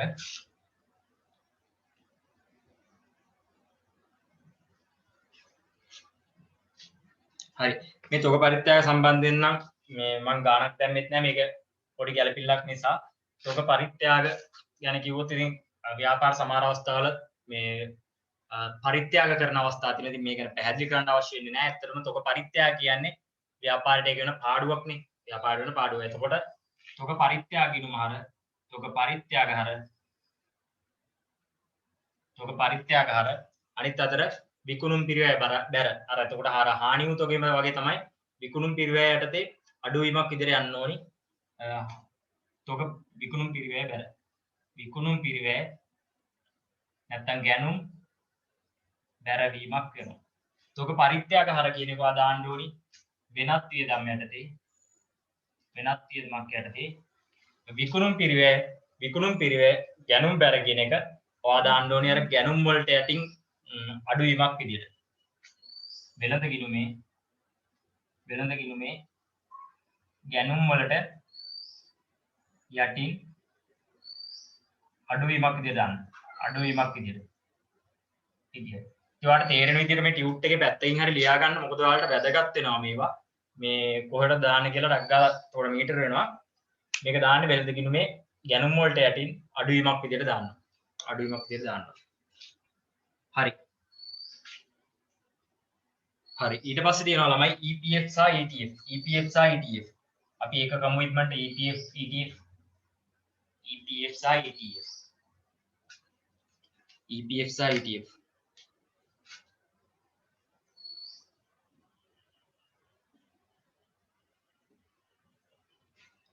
EPF සහ ETF.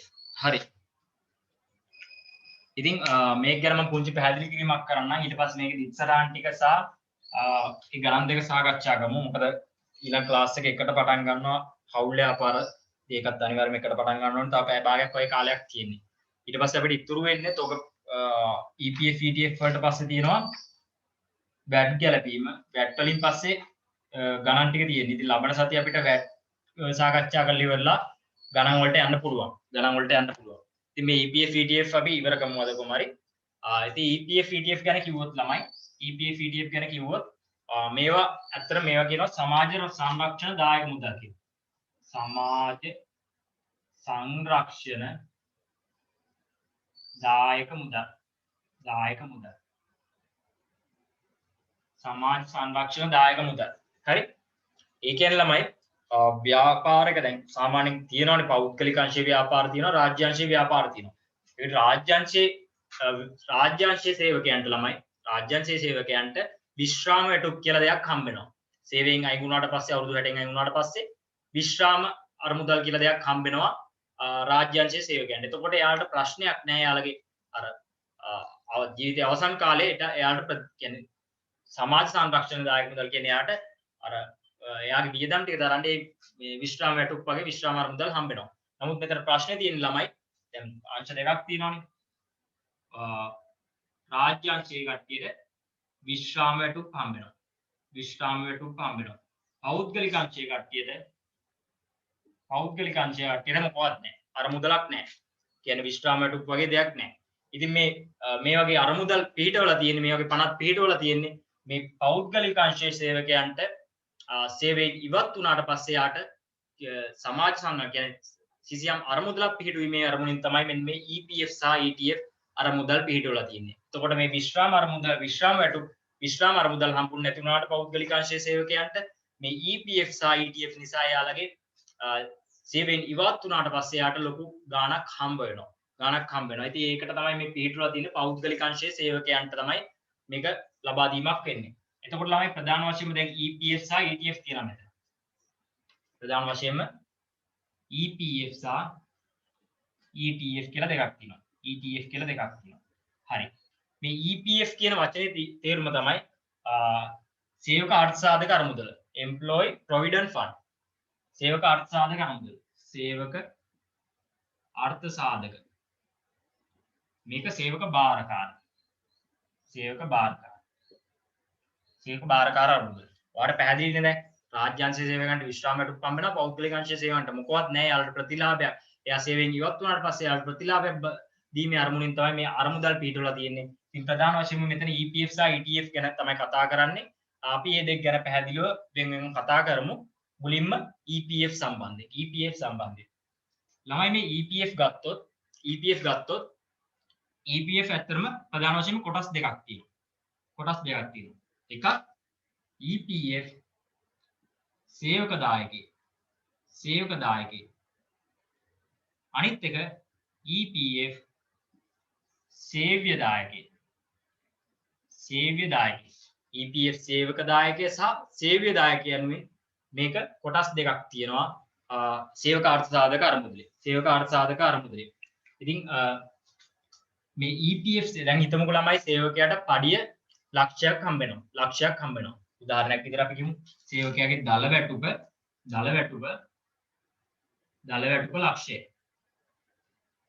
ලක්ෂය. හරි? දල වැටුප ලක්ෂය.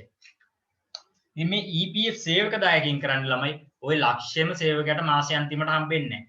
ලක්ෂයක පඩියක් හම්බෙනවා නම් දල වැටුපක් තියෙනවා නම් ওই ලක්ෂය මාසයක් ගන්න සේවකයන්ට හම්බෙන්නේ නැහැ.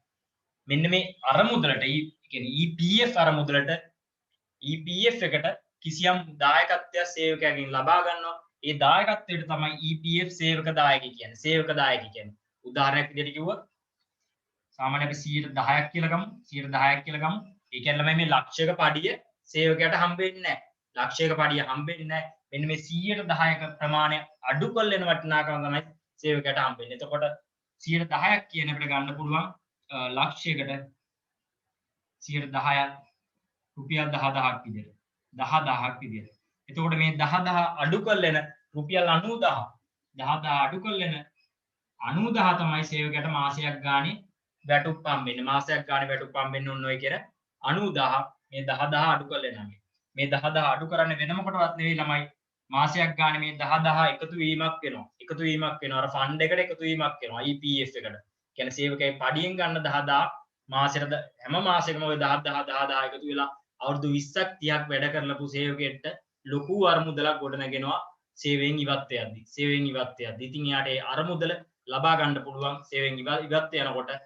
ඉතින් ඒ අනාගත සුරක්ෂිතතාවය සඳහා තමයි මේ වගේ අරමුදල් ගොඩනගන්නේ. ඉතින් EPF සේවක දායකයෙක් කියන්නේ මෙන්න මේ කියන සේවකයාගේ වැටුපෙන් අඩු කරගන්නා ප්‍රමාණය. මම හිතනවා ඔයාලට පැහැදිලි. මේකේ ජර්නල් සටහන් මම ඊළඟට කියන්නම්. මුලින්ම මේ අගර මූලික අවබෝධයක් ලබා දෙන්න. ඊළඟට EPF සේව්‍ය දායකයෙක්. දැන් ළමයි මෙතන මේ අරමුදලට සේවකයාගෙන් කොටසක් ලබා දෙනවා කියලා ඔයාලා දන්නවනේ දැන්. සේවකයා පඩියෙන් අඩු කරලා 90000ක් තමයි සේවකයාට පඩි හම්බෙන්නේ. මේ EPF සේව්‍ය දායකයන් සේව්‍ය කියන්නේ ආයතනෙ. මේ සේව්‍ය කියනවා කියන්නේ ආයතනෙ තමයි ඒක දෙන්නේ. සේවකයා කියලා දෙන්නෙක් ඉන්නවා කියලා ඔයා දන්නවනේ. සේව්‍යයා කියන්නේ ආයතනෙ. හරි? මේකෙන් කරන්නේ ළමයි මේ EPF සේව්‍ය දායකය ඇත්තටම ආයතනයේ විසින් තමයි සේවකයට ලබා දෙන්නේ. ආයතනයේ විසින් සේවකයට ලබා දෙන ප්‍රතිලාභයක්. දැන් උදාහරණයක් විදිහට සාමාන්‍ය 15% වගේ තමයි අපිට හදන්න තියෙන්නේ 15% වගේ. එතකොට මේ සේවකයා ගත්තොත් මේ සේවකයාගේ පඩිය තියෙනවා ලක්ෂයක්, දල වැටුප තියෙනවා ලක්ෂයක්. ওই ලක්ෂයෙන් 15%ක් බැලුවට පස්සේ රුපියල් 15000ක් ආයතන විසින් ලබා දීමක් වෙනවා. ආයතන විසින් ලබා දෙනවා මේ කියන 15000. එතකොට යාට ළමයි මේ 15000 ගානේ මාසයක් ගානේ අරමුදල ගොඩ නැගෙනවා. ඉතින් සේවය කරන කාලය වැඩි වෙන්න මේ අරමුදලේ ප්‍රමාණයත් වැඩි වීමක් වෙනවා.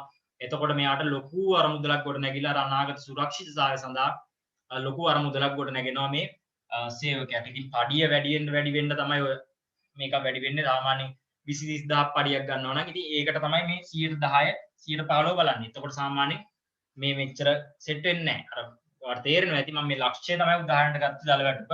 ඒකෙන් 115ක් ලක්ෂ 15000. එතකොට මේ සේවකයට ගත්තොත් මේ 10000යි මේ 15000යි ඕක කියන්නේ 25000. මේ දෙක එකතු 25000ක් තියෙනවා. ওই 25000 මාසයක් ගානේ එකතු වීමක් වෙනවා. ඉතින් ඕක අරමුදල ගොඩනැගිලි වෙලා ලොකු අරමුදලක් ගොඩනැගෙනවා. අවසානයේදී ඉවත් වුණාට මේ පස්සේ මේ කියන ලක්ෂ ගාණක් එයාට හම්බ වෙනවා මේ සේවක අර්ථ සාධක අරමුදලෙදී. හරි මම හිතනවා පැහැදිලි මේ සේවක අර්ථසාධක අරමුදල සම්බන්ධයි. අර්ථසාධක අරමුදල සම්බන්ධයි. මේවා පෞද්ගලික අංශයේ සේවකයන්ට ලබා දෙන ප්‍රතිලාභ රාජ්‍ය අංශයේ සේවකයන්ට හම්බෙන්නේ නැහැ. මොකද එයාලට විශ්‍රාම වැටුප් හම්බෙන්න නිසා. විශ්‍රාම වැටුප් හම්බෙන්න නිසා. හරි. මේ වගේ දිස්සටහන් ගැන මම ඊළඟට කියන්නම්. ඊළඟට ETF සේවක ETF දායක ETF මේ කියන සේවක බාරකාර. ළමයි මේක එකයි තියෙන්නේ. මේ වගේ දෙකක් නැහැ. EPF සේවක දායකයේ සේව්‍ය දායකයේ කියලා දෙකක් නැහැ. මෙතන තියෙන්නේ ETF සේව්‍ය දායකයේ විතරයි. ETF සේව්‍ය දායකයේ. සේව්‍ය දායකයේ විතරයි තියෙන්නේ. මේකේ නම් කොටස් දෙකක් තිබ්බනේ. EPF සේවක දායකයේ කියලා එකකුයි සේව්‍ය දායකයේ කියලා එකකුයි. ඒක ගණනය කරන හැටිත් දන්නවනේ දැන් ඔයාලා. දල වැටුපෙන් ගණනය කිරීමක් කරලා ප්‍රතිශතය ඕක මාසයක් ගානේ ගොඩනගලා ලොකු අරමුදලක් ගොඩනගෙනවා කියලා දැන් ඔයාලා දන්නවා. මේක ඇවිල්ලා එක කොටසයි තියෙන්නේ ETF සේව්‍ය දායකයේ. සේව්‍ය කියන්නේ ආයතනය. සේව්‍ය දායකය. සේවක දායකයන් නැහැ. හරි. එතකොට ළමයි මේ ETF සේව්‍ය දායකයේ වෙන්නේ සේව්‍ය දායකයෙන් වෙන්නේ මේකෙත් ආයතන විසින් කිසියම් ප්‍රතිශතයක් ලබා දෙනවා. මේක පෞද්ගලික මෙන්ම රාජ්‍ය අංශයේ සේවකයන්ට ලබා දෙනවා මේ ETF කියනකොට. නමුත් මේ EPF පෞද්ගලික අංශයේ විතරයි. එතකොට මේක අපිට ගන්න පුළුවන් සාමාන්‍ය 3ක වගේ ප්‍රමාණයක් තමයි ලබා දෙන්නේ. 3ක වගේ ප්‍රමාණයක් තමයි ලබා දෙන්නේ ආයතනයේ විසින්. ආයතනයක ඇත්තටම වියදමක් වෙනවා නේද? දැන් මේකක් ගත්තොත් මේ EPF සේව්‍ය දායකයින් එන එක ආයතනයේ ලබා දීමක් වෙන්නේ මෙන්න මේ 115. ඒතකොට ඒක ඇත්තටම ආයතනයට වියදමක්. මම ඒ ගැන කියන්නම් අර දිස්සරන් කියද්දි මේ ගැන මූලික අවබෝධයක් ලබා ගන්න මේවා කොහොමද ප්‍රතිශත හැදෙන්නේ මේවා ගණනය කිරීම කරන්න කොහොමද කියලා මූලික අවබෝධයක් ලබා ගන්න මුලින්ම. හරි. හරි. දල වැටුපට ගලපන්න ඕනේ. දල වැටුපට ගලපන්න ඕනේ EPF ETF. සුද්ධ වැටුපට නෙමෙයි. සුද්ධ වැටුපට නෙමෙයි දල වැටුපට ගලපන්න ඕනේ. හරි. අපි මේ ගාන හදද්දී ඒක බලමු. ඊළඟට මේ සේව්‍ය දායකය ළමයි 3ක් කියලා කිව්වනේ. එතකොට මෙයා පඩිය ගන්න ලක්ෂයයි. ලක්ෂයකට 3ක් බලනවා. රුපියල් 3000. එතකොට ළමයි මේ EPF සේවක දායකයේ සේව්‍ය දායකයේ කියන ওই දෙක හැරුණාට පස්සේ මෙන්න මේ කියන ETF සේව්‍ය දායකය කියලා කැලල කොටසකුත් වෙනවා. ඉතින් ඔය ලොකු අරමුදලක් අන්තිමේදී ගොඩනැගීමක් වෙනවා පෞද්ගලික අංශයේ සේවකයන්ට එයාගේ අනාගත සුරක්ෂිතතාවය සඳහා. ඉතින් මූලික වශයෙන්ම ඔයාලා මේ දේවල් තමයි දැනගන්න ඕනි. මේ EPF සහ ETF සම්බන්ධව මම හිතනවා ඔයාලට මූලික අවබෝධයක් ලැබෙන්න ඇති. මේකේ දිර්ඝ සටහන් ටික මේක කොහොමද ගලපන්නේ මේක දල වැටුපෙන්ද සුද්ධ වැටුපෙන්ද ආදී සියලු කාරණයක් සම්බන්ධයෙන් අපි ඊළඟට කතා කරමු. මේක අවශ්‍ය කට්ටිය ඉන්නවා නම් නෝට් කරගන්න ඉක්මනට. අපි ඊළඟට කතා කරමු ඒක පිළිබඳව. මේක දිග්සටහන් සහ මේක නෝට් එකක් ෆිල් කරගන්න තියෙනවා. ඒක නෝට් එකක් ෆිල් කරගෙන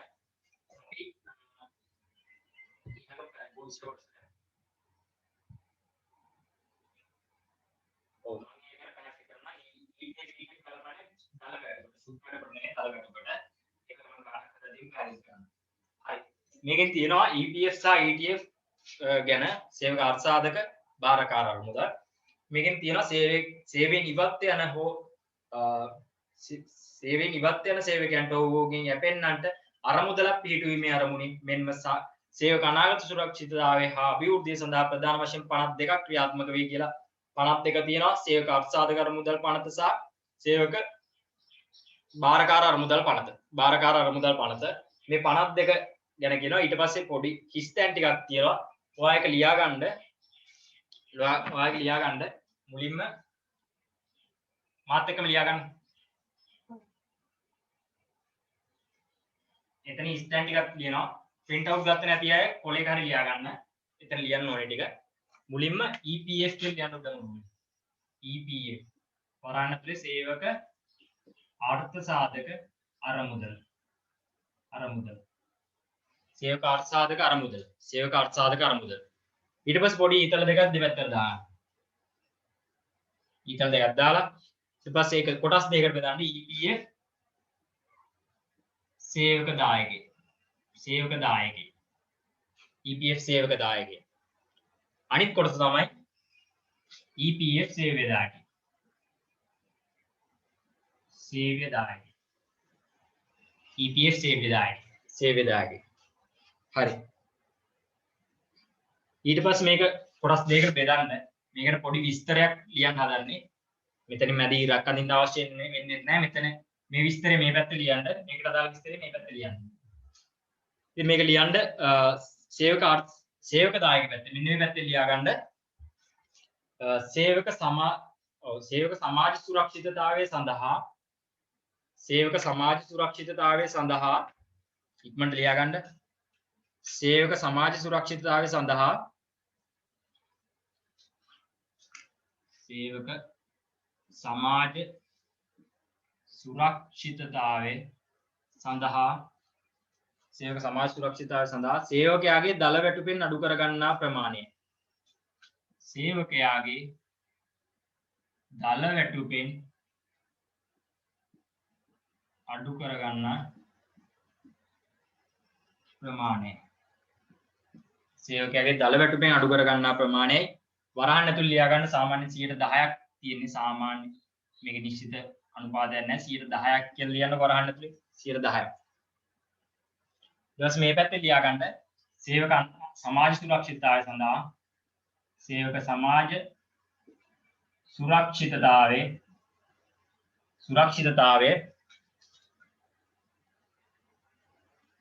සුරක්ෂිතතාවය සඳහා ආයතනයේ විසින් නැත්නම් කිව්වා අපි සේවයා විසින් දායක වන ප්‍රමාණය සේවකයා නෙවෙයි සේවයා නැත්නම් ඒක ලියා ගන්න අමාරු වෙන ආයතනය කියලා දාන්නකො සේවයා විසින් දායක වන ප්‍රමාණයයි ප්‍රමාණය ඒක වරහන් ඇතුළේ යන 15ක් කියලා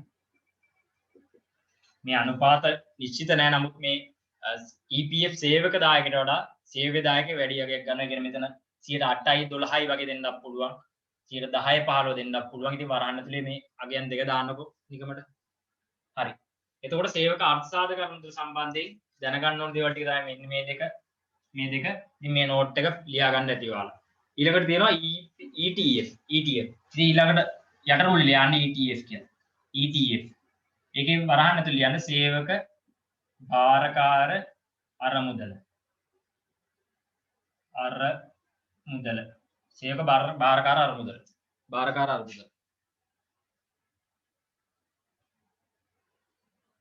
ඊට පස්සේ ලියන්න මේ සේවක අරකම ලියන්න පුළුවන් සේවක මේ මගේ පෞද්ගලික මෙන්ම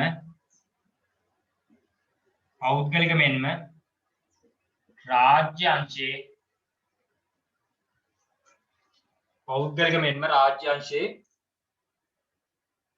ඕනෑම තරාතිරමක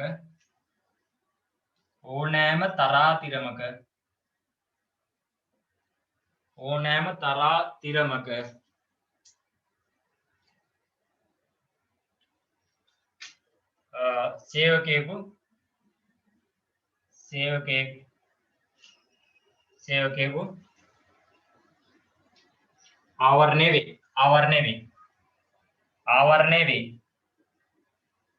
ආවරණය වේ මෙම අරමුදලට දායක වන්නේ ආයතනයේ පමණි මෙම අරමුදලට දායක වන්නේ ආයතනයේ පමණි වරහන් ඇතුළේ ලියා ගන්න 3ක් කියලා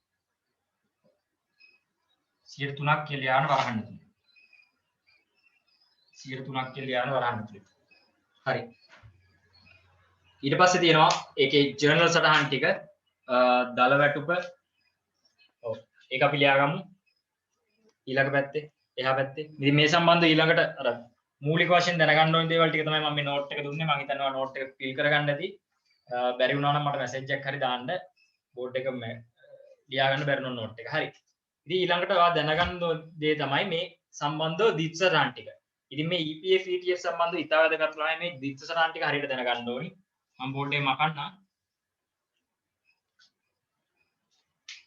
හරි ලියා ගන්න ඇතිනවද හැමෝම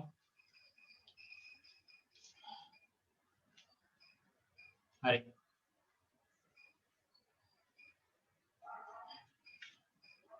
මේ දිස්ස සටහන් ටික ඉතාල වැදගත් තමයි මෙතන දිස්ස සටහන් ටික මේ ටික අනිවාර්යයෙන්ම දැනගන්න ඕනේ. පළවෙනි එක දල වැටුප. දල වැටුප කොහොමද ගිණුම් තබන්නේ? දල වැටුප. ඊළඟ එක EPF සේවක දායකේ. 3 EPF සේව්‍ය දායකේ. සේව්‍ය දායකේ. ඊළඟ එක මුදලින් ගෙවන ශුද්ධ වැටුප. මුදලින් ගෙවන ශුද්ධ වැටුප. මුදලින් ගෙවන ශුද්ධ වැටුප. පස්වෙනි එක ETF ව්‍යාපාර දායකේ. ඉතින් මේ සම්බන්ධව විස්තර අඳුර ගන්න ඕනේ මෙන්න මේ පහ සම්බන්ධයෙන් ප්‍රධාන වශයෙන්ම EPF සහ ETF සම්බන්ධව. පළවෙනි එක තමයි දල වැටුප. දල වැටුප. ළමයි මතක තබා ගන්න ඔය ශේෂ පිරික්සුමේ වැටුප් කියලා අපිට දීලා තියෙන වැටුප් හා වේතන කියලා දෙන්නේ බෝලාට. ශේෂ පිරික්සුමේ වැටුප් හා වේතන කියලා දීලා තියෙන්නේ. ඔය ඇවිල්ලා දල වැටුප දෙන්නේ. උතනදී සඳහන් වෙලා තියෙන්නේ දල වැටුප. ළමයි දල වැටුප දිස්සරහන් තමයි වැටුප් හා වේතන හර වැටුප් හා වේතන හර වැටුප් හා වේතන පාලන ගිණුම බැර. පාලන ගිණුම බැරවීමක් වෙනවා. වැටුප් හා වේතන හර වැටුප් හා වේතන පාලන ගිණුම බැර. පාලන ගිණුම බැර. තමයි මේ වැටුප් හා වේතන හර කියන එක කෙලින්ම ව්‍යාපාරයේ අර වැටුප් හා වේතන වියදම විදිහට දකින්නේ මෙන්න මේ ප්‍රමාණය. ඒ කියන්නේ දල වැටුපේ හර වෙන ටික තමයි. ඒ කියන්නේ වැටුප් හා වේතන හර කියන එක තමයි වියදම විදිහට දාන්නේ. වැටුප් හා වේතන පාලන ගිණුම කියලා ගිණුමක් ගහන්න ඕනි. ගිණුම රූල් කරන්න ඕනි. ඒක හරහා තමයි ළමයි දැන් මේ වගේ ගිණුමක් රූල් කරනවා. ඒක වැටුප් හා වේතන පාලන. මේ හැම එකකම ගිණුම් ගන්නවා. මම මේ පාලන ගිණුම ගැන කියන්නේ. ඉතින් මේකට බැරවීමක් වෙනවා මුලින්ම දල වැටුප. වැටුප් වේතන කියලා බැරවීමක් වෙනවා. ඉතින් ලක්ෂයක් කියලා. ලක්ෂයක් බැර වෙනවා. ඊට පස්සේ ළමයි කරන්නේ මේ වැටුප් හා වේතන පාලන ගිණුම් හරහා තමයි ඔය සේවකයන්ට කරන අඩු කිරීම තියෙන්නේ. අඩු කිරීම තියෙන්නේ. ණය වාරිකයක් වෙන්න පුළුවන්. EPF සේවක දායක වෙන්න පුළුවන්. ඕවා අඩු කළා. මේ පැත්තේ අඩු කරනවා කියන්නේ මේ පැත්තට එන්නේ. ඒකට හර වෙලා ඔතින් එනවනේ ශුද්ධ ප්‍රමාණයක්. ශුද්ධ ප්‍රමාණයක් වෙනවනේ අපි හිතමු මෙතන වෙනස එනවා. ඔව් අපි හිතමු මෙතන වියදම් ටික මෙතන එකතුව දෙනවා 70000. වියදම් ටික එනවා 70000. ඒ කියන්නේ මේ වැටුපෙන් කරන අඩු කිරීම ටික එකතුව. අඩු කිරීම ටික එකතුව ණය වාරික වෙන්න පුළුවන්. EPF සේවක දායක වෙන්න පුළුවන්. ඔයාලට පැහැදිලිව මම ඉස්සරහට සාකච්ඡා කරද්දී මේ වැටුප් හා වේතන පාලන ගිණුම හරහා තමයි ඒවා ගලපන්නේ. අඩු කිරීම ටික කළා ඔය එන ශේෂයේ නැත්නම් මෙතන ගත්තොත් අපිට මෙතන 30000ක් බැලන්ස් වෙනසක් එනවා. ওই 30000 තමයි ආයතනයේ විසින් ව්‍යාපාරයේ මේ සේවකයට ගෙවීමක් කරන්නේ. ආයතනයේ විසින් සේවකයට ගෙවන ප්‍රමාණය තමයි මේක. මෙන්න මේක තමයි ළමයි ශුද්ධ වැටුප කියන්නේ. ශුද්ධ වැටුප කියන්නේ මෙන්න මේක. ඒ කියන්නේ අර වැටුප් හා වේතන පාලන ගිණුම හරහා තමයි ගැලපීම් කරන්නේ. මුලින්ම අර දල වැටුප දැරවීමක් වෙනවා. ඊට පස්සේ සේවකයට කරන අඩු කිරීම ටික හර වෙලා ඒවා ඔක්කොම අඩු වෙලා එනගේ තමයි ශුද්ධ වැටුප. මේ ශුද්ධ වැටුප තමයි මුදලින් ගෙවීමක් කරන්නේ. ඒ ශුද්ධ වැටුප මුදලින් ගෙවීමක් කරේ නැතොත් ඒක ගෙවි යුතු වියදමක් විදිහට යනවා. ඉතින් මේක සම්බන්ධව ගාණක් කරද්දී වල හොඳට තේරෙයි. මම මේ වැටුප් හා වේතන පාලන ගිණුම ගැන පුංචි හැඳින්වීමක් කරේ. හර වෙන සටහන වදන්නවනේ. හර වෙන සටහන ආයතන හා පරිපාලන වියදම් වලට යනවා. වැටුප් හා වේතන පාලන ගිණුම හරහා තමයි අර අඩු කිරීම ටික වෙන්නේ. අඩු කිරීම ටික වෙලා ශුද්ධ වැටුප ගෙවීමක් කරාට පස්සේ මේ ශුද්ධ වැටුප ගෙවුවට පස්සේ මේක වැහිලා යනවා. සම්පූර්ණයෙන්ම වැහිලා යනවා. ශුද්ධ වැටුප ගෙවුවේ නැතොත් මුදලින් ගෙවුවේ නැතොත් ඒක වගකීමක් විදිහට යනවා. ඔයාලට ගාණක් හදද්දී උඩට තේරෙන්නේ. මම මුලින්ම මේ දිස්සරාන් ටික ලියලින්නම්කෝ. ඊළඟට EPF සේවක දායකය. සේවක දායකය. මේක ඇවිල්ලා සේවා දන්නවා මේක ඇවිල්ලා මම පැහැදිලි කරා කලින් මේක සේවකයාගේ දල වැටුපෙන් අඩු කරන ප්‍රමාණය. සේවකයාගේ වැටුපෙන් අඩු කරන ප්‍රමාණය. මේක ඇවිල්ලා ආයතනයට වියදමක්ද? ආයතනයට වියදමක් නෙවෙයි ඇත්තටම. මොකද ඒක සේවකයාගේ වැටුපෙන් තමයි අඩු කරන්නේ. ලක්ෂයක් වැටුප දල වැටුපක් ගන්න සේවකයාගෙන් 10%ක් අපි සේවක EPF සේවක දායකය කියලා අඩු කරා. එතකොට එයාට 90000ක් තමයි පඩි ගෙවුවේ රුපියල් 10000ක් සේවක අර්ථසාධක අරමුදලට ගත්තා අපි. එතකොට ඒකේ දිත් සටහන් තමයි මම මේ ලියන්න හදන්නේ දැන්. ඒකේ ජර්නල් එන්ට්‍රි එක තමයි වැටුප් හා වේතන පාලන හර වැටුප් හා වේතන පාලන හර වැටුප් හා වේතන පාලන හර පැහැදිලි ඇතිවට වැටුප් හා වේතන පාලන හර ගෙවිය යුතු EPF ගිණුම බැර. ගෙවිය යුතු EPF බැර. වැටුප් හා වේතන පාලන හර ගෙවිය යුතු EPF බැර.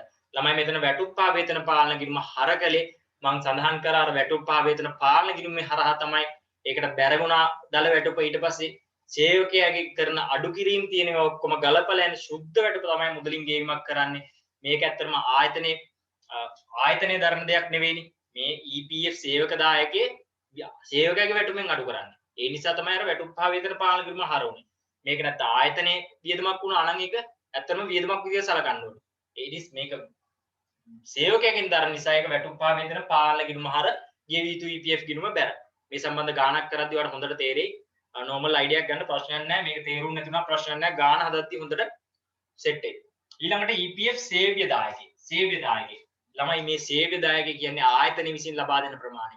අපි කලින් ගත්ත උදාහරණයේ ලක්ෂයෙන් 15ක් EPF සේව්‍ය දායකයෙක් හම්බුණා. එතකොට 15000ක් හම්බුණා. ඔය 15000 කොහොමද ගිණුම් තබන්නේ කියලා තමයි මෙතන කතා කරන්නේ.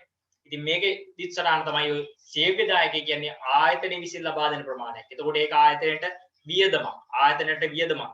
මේක ඇවිල්ලා ආයතනයට වියදමක් නෙවෙයි. මේක ආයතනයට වියදමක්. එතකොට මේක හර වෙන්නේ වැටුප් ආවේතන පාලන කිරීම නෙවෙයි. මේක හර වෙන්නේ EPF වියදම් වීම. EPF වියදම් වීම. මම මෙතන ලියන EPF වියදම් වීම හර බැර වෙන්නේ ගෙවිය යුතු EPF වීම බැර. ගෙවිය යුතු EPF බැර. EPF බැර. දැන් මෙතන නම් අපි ආයතනයේ වියදමක් නොවන නිසා සේවකයාගේ වැටුපෙන් අඩු කරගන්න නිසා වැටුප් ආවේතන පාලන කිරීමට හර කරා. නමුත් මේක වැටුප් ආවේතන පාලන කිරීමට හර කරන්න හදන්න එපා. මොකද සේව්‍ය දායකයෙක් කියන්නේ ආයතන විසින් දායක වන ප්‍රමාණය. අර 15000 කියන්නේ ආයතනයට ඇත්තටම වියදමක්. එතකොට ඒක වියදමක් විදිහට අඳුර ගන්න ඕනි. එතකොට ඒක ඉස්සරහට තමයි EPF වියදම් ගිණුම හර ගෙවිය යුතු EPF ගිණුම බැර.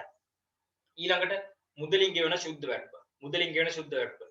මම කලින් සඳහන් කරා අර වැටුප් ආවේතන පාලන ගිණුම හරහා තමයි මුලින්ම දල වැටුප බැර වෙනවා. ඊට පස්සේ සේවකයාට කරන අඩු කිරීම ටික ඔක්කොම එතනට හර වෙලා ඉවරලා ඒ සුද්ධ ප්‍රමාණය තමයි මුදලින් ගෙවීමක් කරන්නේ. ඒකේ ජර්නල් එන්ට්‍රි එක තමයි දැන් මම කියන්න හදන්නේ. මුදලින් ගෙවනවා නම් ව්‍යාපාරයේ ලාච්චේ මුදල් යනවා. එතකොට මුදල් ගිණුම බැර වෙනවා. ඒක හර වෙන්නේ ළමයි වැටුප් ආවේතන පාලන ගිණුම. ඔයාලට පැහැදිලි ඇති මම අතන ටී ගුණමක් හදලා 70000ක වෙනස 30000ක වෙනසක් ගත්තා. ඒ 30000 තමයි මුදලින් ගෙවන්නේ. එතකොට වැටුප් ආවේතන පාලන ගිණුමට තමයි හර වෙන්නේ මුදල් ගිණුම බැර. මම හිතනවා පැහැදිලි. වැටුප් වේතන පාලන ගිණුම හර ඊට පස්සේ මුදල් ගිණුම බැර. මුදල් ගිණුම බැර. තමයි මෙතන මේ වැටුප් ආවේතනයි වැටුප් ආවේතන පාලන ගිණුමයි පටල ගන්න එපා. වැටුප් ආවේතන පාලන ගිණුමයි බැර. මේක පටල ගන්න එපා. වැටුප් ආවේතන කියන්නේ ආයතනයේ වියදමක් විදියට ධාරණයක කියන්නේ අර ශේෂ පරීක්ෂණයේ වැටුප් ආවේතන කියලා දෙන්නේ. අන්න ඒක තමයි මේ හර මේක මෙතනට යන්නේ. අර වියදමක් විදියට දාන එක. වැටුප් ආවේතන පාලන කියන්නේ අර වෙනම ගිණුමකට යනවා. ඒකෙන් කරන අඩු කිරීම ටික කරලා සුද්ධ ප්‍රමාණය තමයි ගෙවීමක් කරන්නේ. අපි දැන් සුද්ධ ප්‍රමාණයේ ජර්නල් එන්ට්‍රි එකක් දැන් ලිව්වා. අවසානයේදී ETF සේව්‍ය දායකයෙක්. මේක ETF සේව්‍ය දායකයෙක්, ව්‍යාපාර දායකයෙක්. එතකොට ඒක ව්‍යාපාරය තමයි දරන්නේ. ව්‍යාපාරය දරනවා නම් ඒක ව්‍යාපාරයට වියදමක් ඇත්තරම. එතකොට වියදමක් නම් අනිවාර්යයෙන්ම එතකොට ඒක හර වෙන්නේ ETF වියදම් ගිණුම. ETF වියදම් ගිණුම. ETF වියදම් ගිණුම හර මේක බැර වෙන්නේ ළමයි ගෙවිය යුතු ETF. ගෙවිය යුතු ETF බැර. දැන් මෙතන නම් කරේ ගෙවිය යුතු EPF බැර වෙන එකට මෙතන ගෙවිය යුතු ETF බැර. මම හිතුවට පැහැදිලි මේක ආයතනයේ වියදමන් නිසා තමයි වියදම් ETF වියදම් ගිණුමට හර වුනේ. ගෙවිය යුතු ETF තමයි බැර වෙන්නේ. ඉතින් මේ සම්බන්ධ දිට්ඨසටහන් ටික මෙන්න මේ ටික තමයි දැනගන්න තියෙන්නේ. ඉතින් මේක ලියාගෙන විතරක් වැඩක් නැහැ. ඔයාලා දැනගන්න ඕනේ මේ සම්බන්ධ ගණන් දෙකක් දාලා තියෙනවා. ඔය ගණන් දෙකක් දාලා තියෙනවා. ඉතින් මේ ගණන් දෙක හදුවට පස්සේ මේක හොඳට සෙට් වෙයි ඔයාලට. අනිවාර්යයෙන් මේ ගණන් දෙක හදන්න ඕනි. ඉතින් මේකේ දිට්ඨසටහන් ටික මෙතන හිස්තන් රු තියලා තියෙනවා. දල වැටුප EPF සේවක දායක සේව්‍ය දායකේ ඔය ටික ලියා ගන්න මම බෝඩ් එකේ ලියලා තියෙනවා. පැහැදිලි නැත්නම් උතන මැසේජ් එකක් දාන්න පළවෙනි එක මේක ලියන්න වැටුප් ආවේතන. දැන් දල වැටුප ලියන්න වැටුප් ආවේතන අර වැටුප් ආවේතන පාලන බැර. ඊට පස්සේ මේක ලියන්න වැටුප් ආවේතන කියන්නේ EPF සේව්‍ය දායකේ සේවක දායකේ සුද්ධ වැටුප ETF සේව්‍ය දායකේ ETF සේව්‍ය දායකේ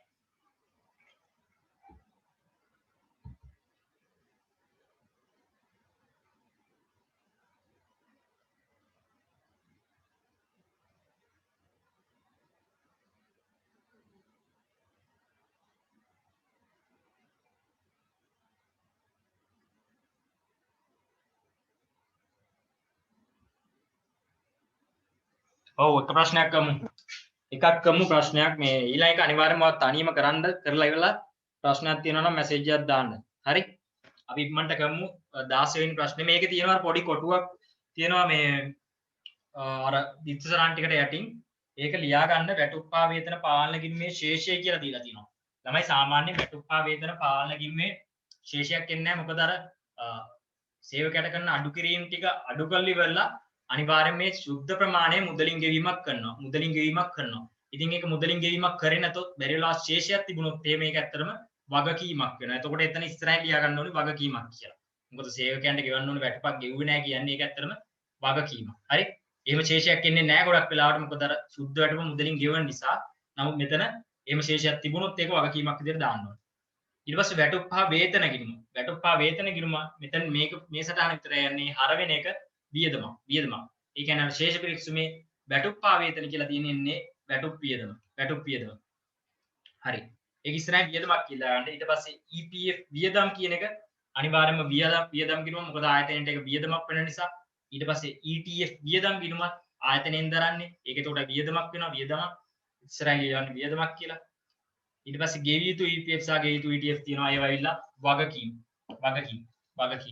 ඒ වගේ වෙන තාක් කල ඒක වගකීමක්.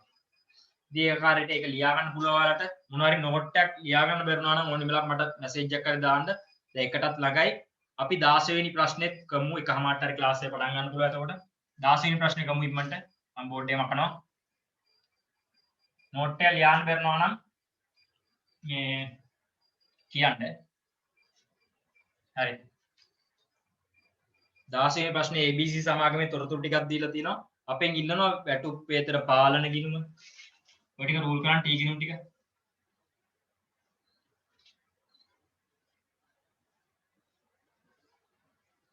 T ගිණුම් ටික රූල් කරන්න. වැටුප් හා වේතන පාලන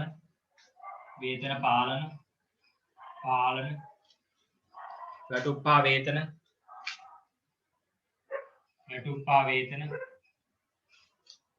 වේතන EPF වියදම් ETF වියදම් ETF වියදම් ඊට පස්සේ ගෙවිය යුතු EPF ගෙවිය යුතු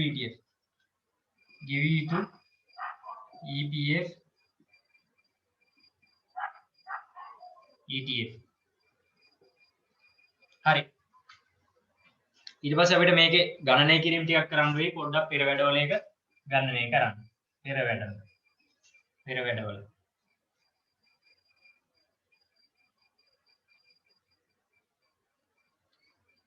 page 16 මොකද්ද? 16 මොකද්ද?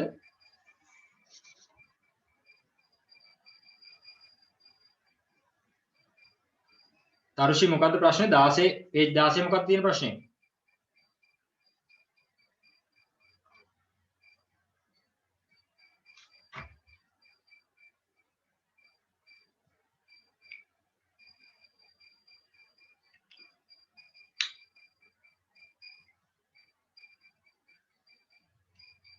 ඔව් මොකද්ද? 16 වෙනි එක නේ. ෂේ වෙන්නේ නැති වගේ නෝ ඇත්තේ. ෂේ මම ඒක මේ රෙකෝඩින් එක දාලා තියෙන YouTube එකේ ඒක මේ ස්කිප් කරලා බලන්න පුළුවන් ඒ ගැලපිල්ල වලට. ෂේ. ඔව් ඒක මම දැම්මනේ රෙකෝඩින් එක. ඒක පොඩ්ඩක් බලන්න තරුෂි. මේ හරි. අපි මේ 16 වෙනි ප්‍රශ්නේ ගමු. මේක පෙර වැඩවල පොඩි වැඩ ටිකක් තියෙනවා. පළවෙනි එක වෙලා සේවකයේ දල වැටුප ලක්ෂ 2යි කියලා තියෙනවා. ඔයාලා දන්නවා දල වැටුප දිස්සරහන් මොකද්ද කියලා? වැටුප් හා වේතන අර වේතන පාලන ගිණුම් බැර. වැටුප් හා වේතන ගිණුම හර කරන්න ලක්ෂ 2ක් වේතන පාලන කියලා. වේතන පාලන ගිණුම් බැර කරන්න වැටුප් වේතන කියලා. වැටුප් කියලා ලක්ෂ 2ක්. දල වැටුප අපි හරි. ගිණුම් තබ්බුවා. ඊට පස්සේ EPF සේවක දායකයේ ගණනය කිරීමක් කරන්න වෙනවා 10යි කියලා. එතකොට EPF සේවක පෙර වැඩවල අපි ගණනය කිරීමක් කරමු. ලක්ෂ 2කට 10යි. 200ට 10යි 20යි. සේවක දායකයේ 20ක් ආවා. සේවක දායකය කියන්නේ ළමයි ඒක ආයතනයේ වියදමක් නෙවෙයි. ඒක ඇත්තටම සේවකයාගේ වැටුපෙන් තමයි අඩු කරන්නේ. සේවකයාගේ වැටුපෙන් තමයි අඩු කරන්නේ. එතකොට ළමයි මේ සේවකයෙන් කරන අඩු කිරීම ගලපන්නේ අපි වැටුප් හා වේතන පාලන කිරීම හරහා. වැටුප් වේතන පාලන කිරීම හරහා තමයි ගලපන්නේ. එතකොට ඒකේ දිස්සටහන තමයි වැටුප් හා වේතන පාලන කිරීම හරහා ගෙවි යුතු EPF දර. ඒ විස්ස අපිට ගෙවි යුතු EPF කියලා වැටුප් හා වේතන පාලන කිරීමට හර කරන්න පුළුවන්. ගෙවි යුතු EPF ගිණුම බැර කරන්න වේතන පාලන කියලා A20000 වේතන පාලන. ඊට පස්සේ තියෙනවා EPF සේව්‍ය දායකය. EPF සේව්‍ය දායකය 15 කියලා දීලා දෙනවා දල වැටුපේ 200න් 15. තොරණ 30000ක් වෙනවා. මේ EPF සේව්‍ය දායකය කියන ආයතනය ඇත්තටම වියදමක්. එතකොට ඒක හර වෙන්නේ EPF වියදම් ගිණුමට. ඒක බැර වෙන්නේ ගෙවිය යුතු EPF ගිණුමට. EPF වියදම් ගිණුමට හර කරන්නේ 30000 ගෙවිය යුතු EPF කියලා. ගෙවිය යුතු EPF ගිණුම බැර කරන්න EPF වියදම් කියලා 30000. ඊළඟට තියෙනවා සේවක බාරකාර අරුමුදල් දායකයේ 3%. කියන්නේ ETF අපිට ගන්න එකම 3%යිලු 200ට 3%ක් කියන්නේ 3/2 6000ක් වෙනවා ETF කියන්නේ ආයතනයේ දායක වන ප්‍රමාණයක්. එතකොට ආයතනයේ ඒක වියදමක් ඇත්තටම. එතකොට ඒක හර වෙන්නේ ETF වියදම් ගිණුමට. එතනට හර කරන්න ගෙවි යුතු ETF කියලා. ETF 6000. එතකොට ඒක බැර වෙන්නේ ගෙවි යුතුයි. මේකට එහෙම දාන්න එපා. මේක වෙල ETF. මේක බැර කරන්න ETF වියදම් කියලා ඒ 6000. ඉතින් ඔය ආකාරයට අපිට දිස්තරාන් ටික කරන්න පුළුවන්.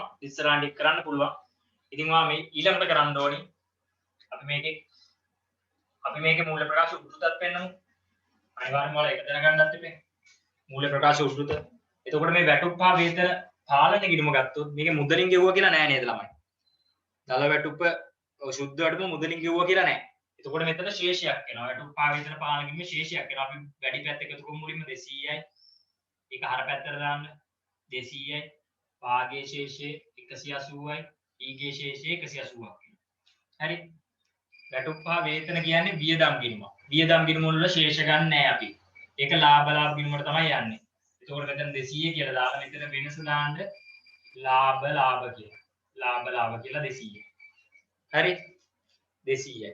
මේවා ශේෂ ගන්න හදන්න එපා. ඒක ඇවිල්ලා වියදම් ගිණුම. එතකොට EPF වියදම් කියන්නේ වියදම් ගිණුමක්.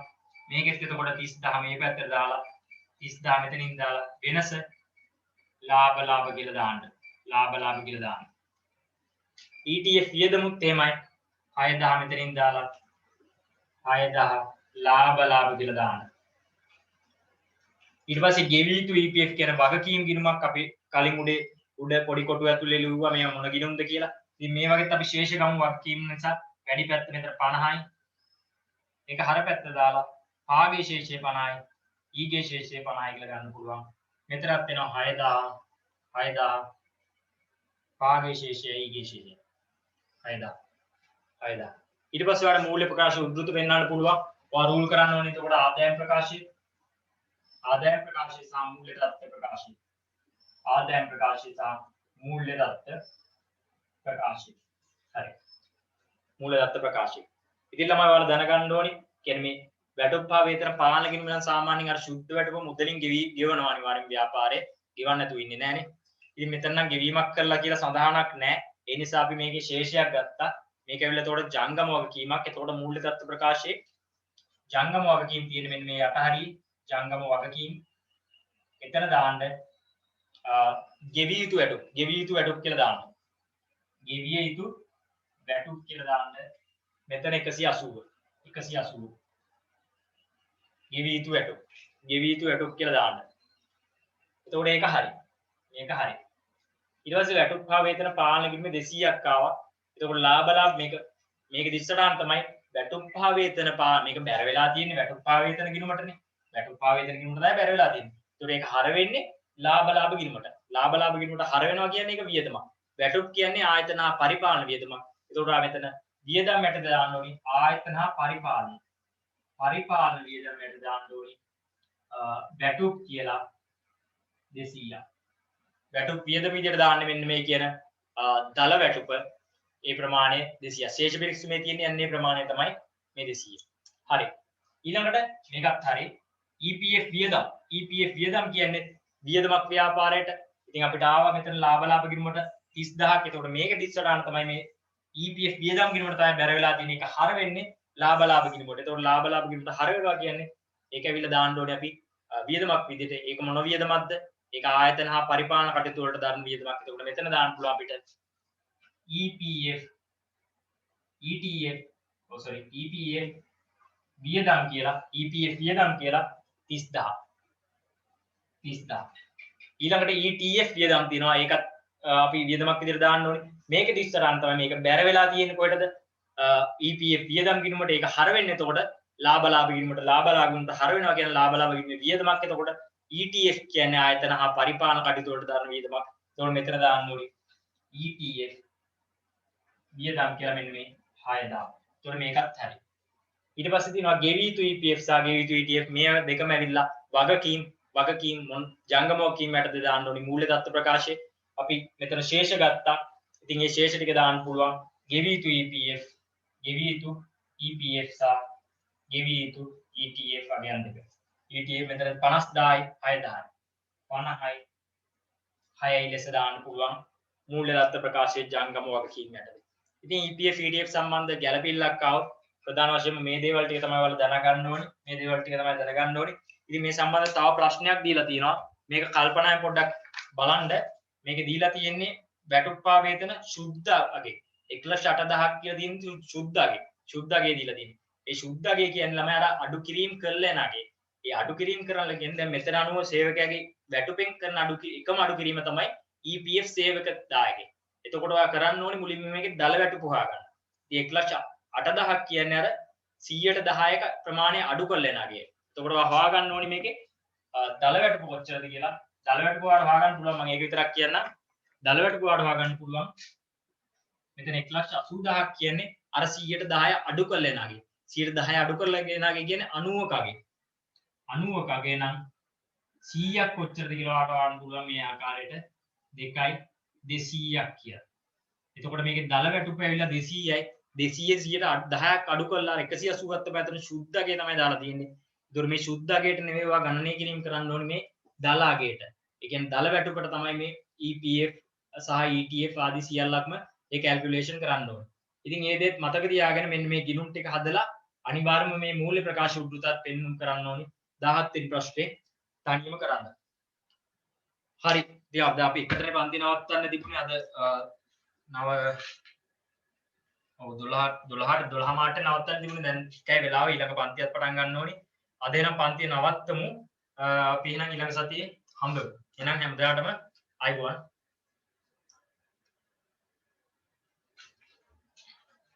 Thank you.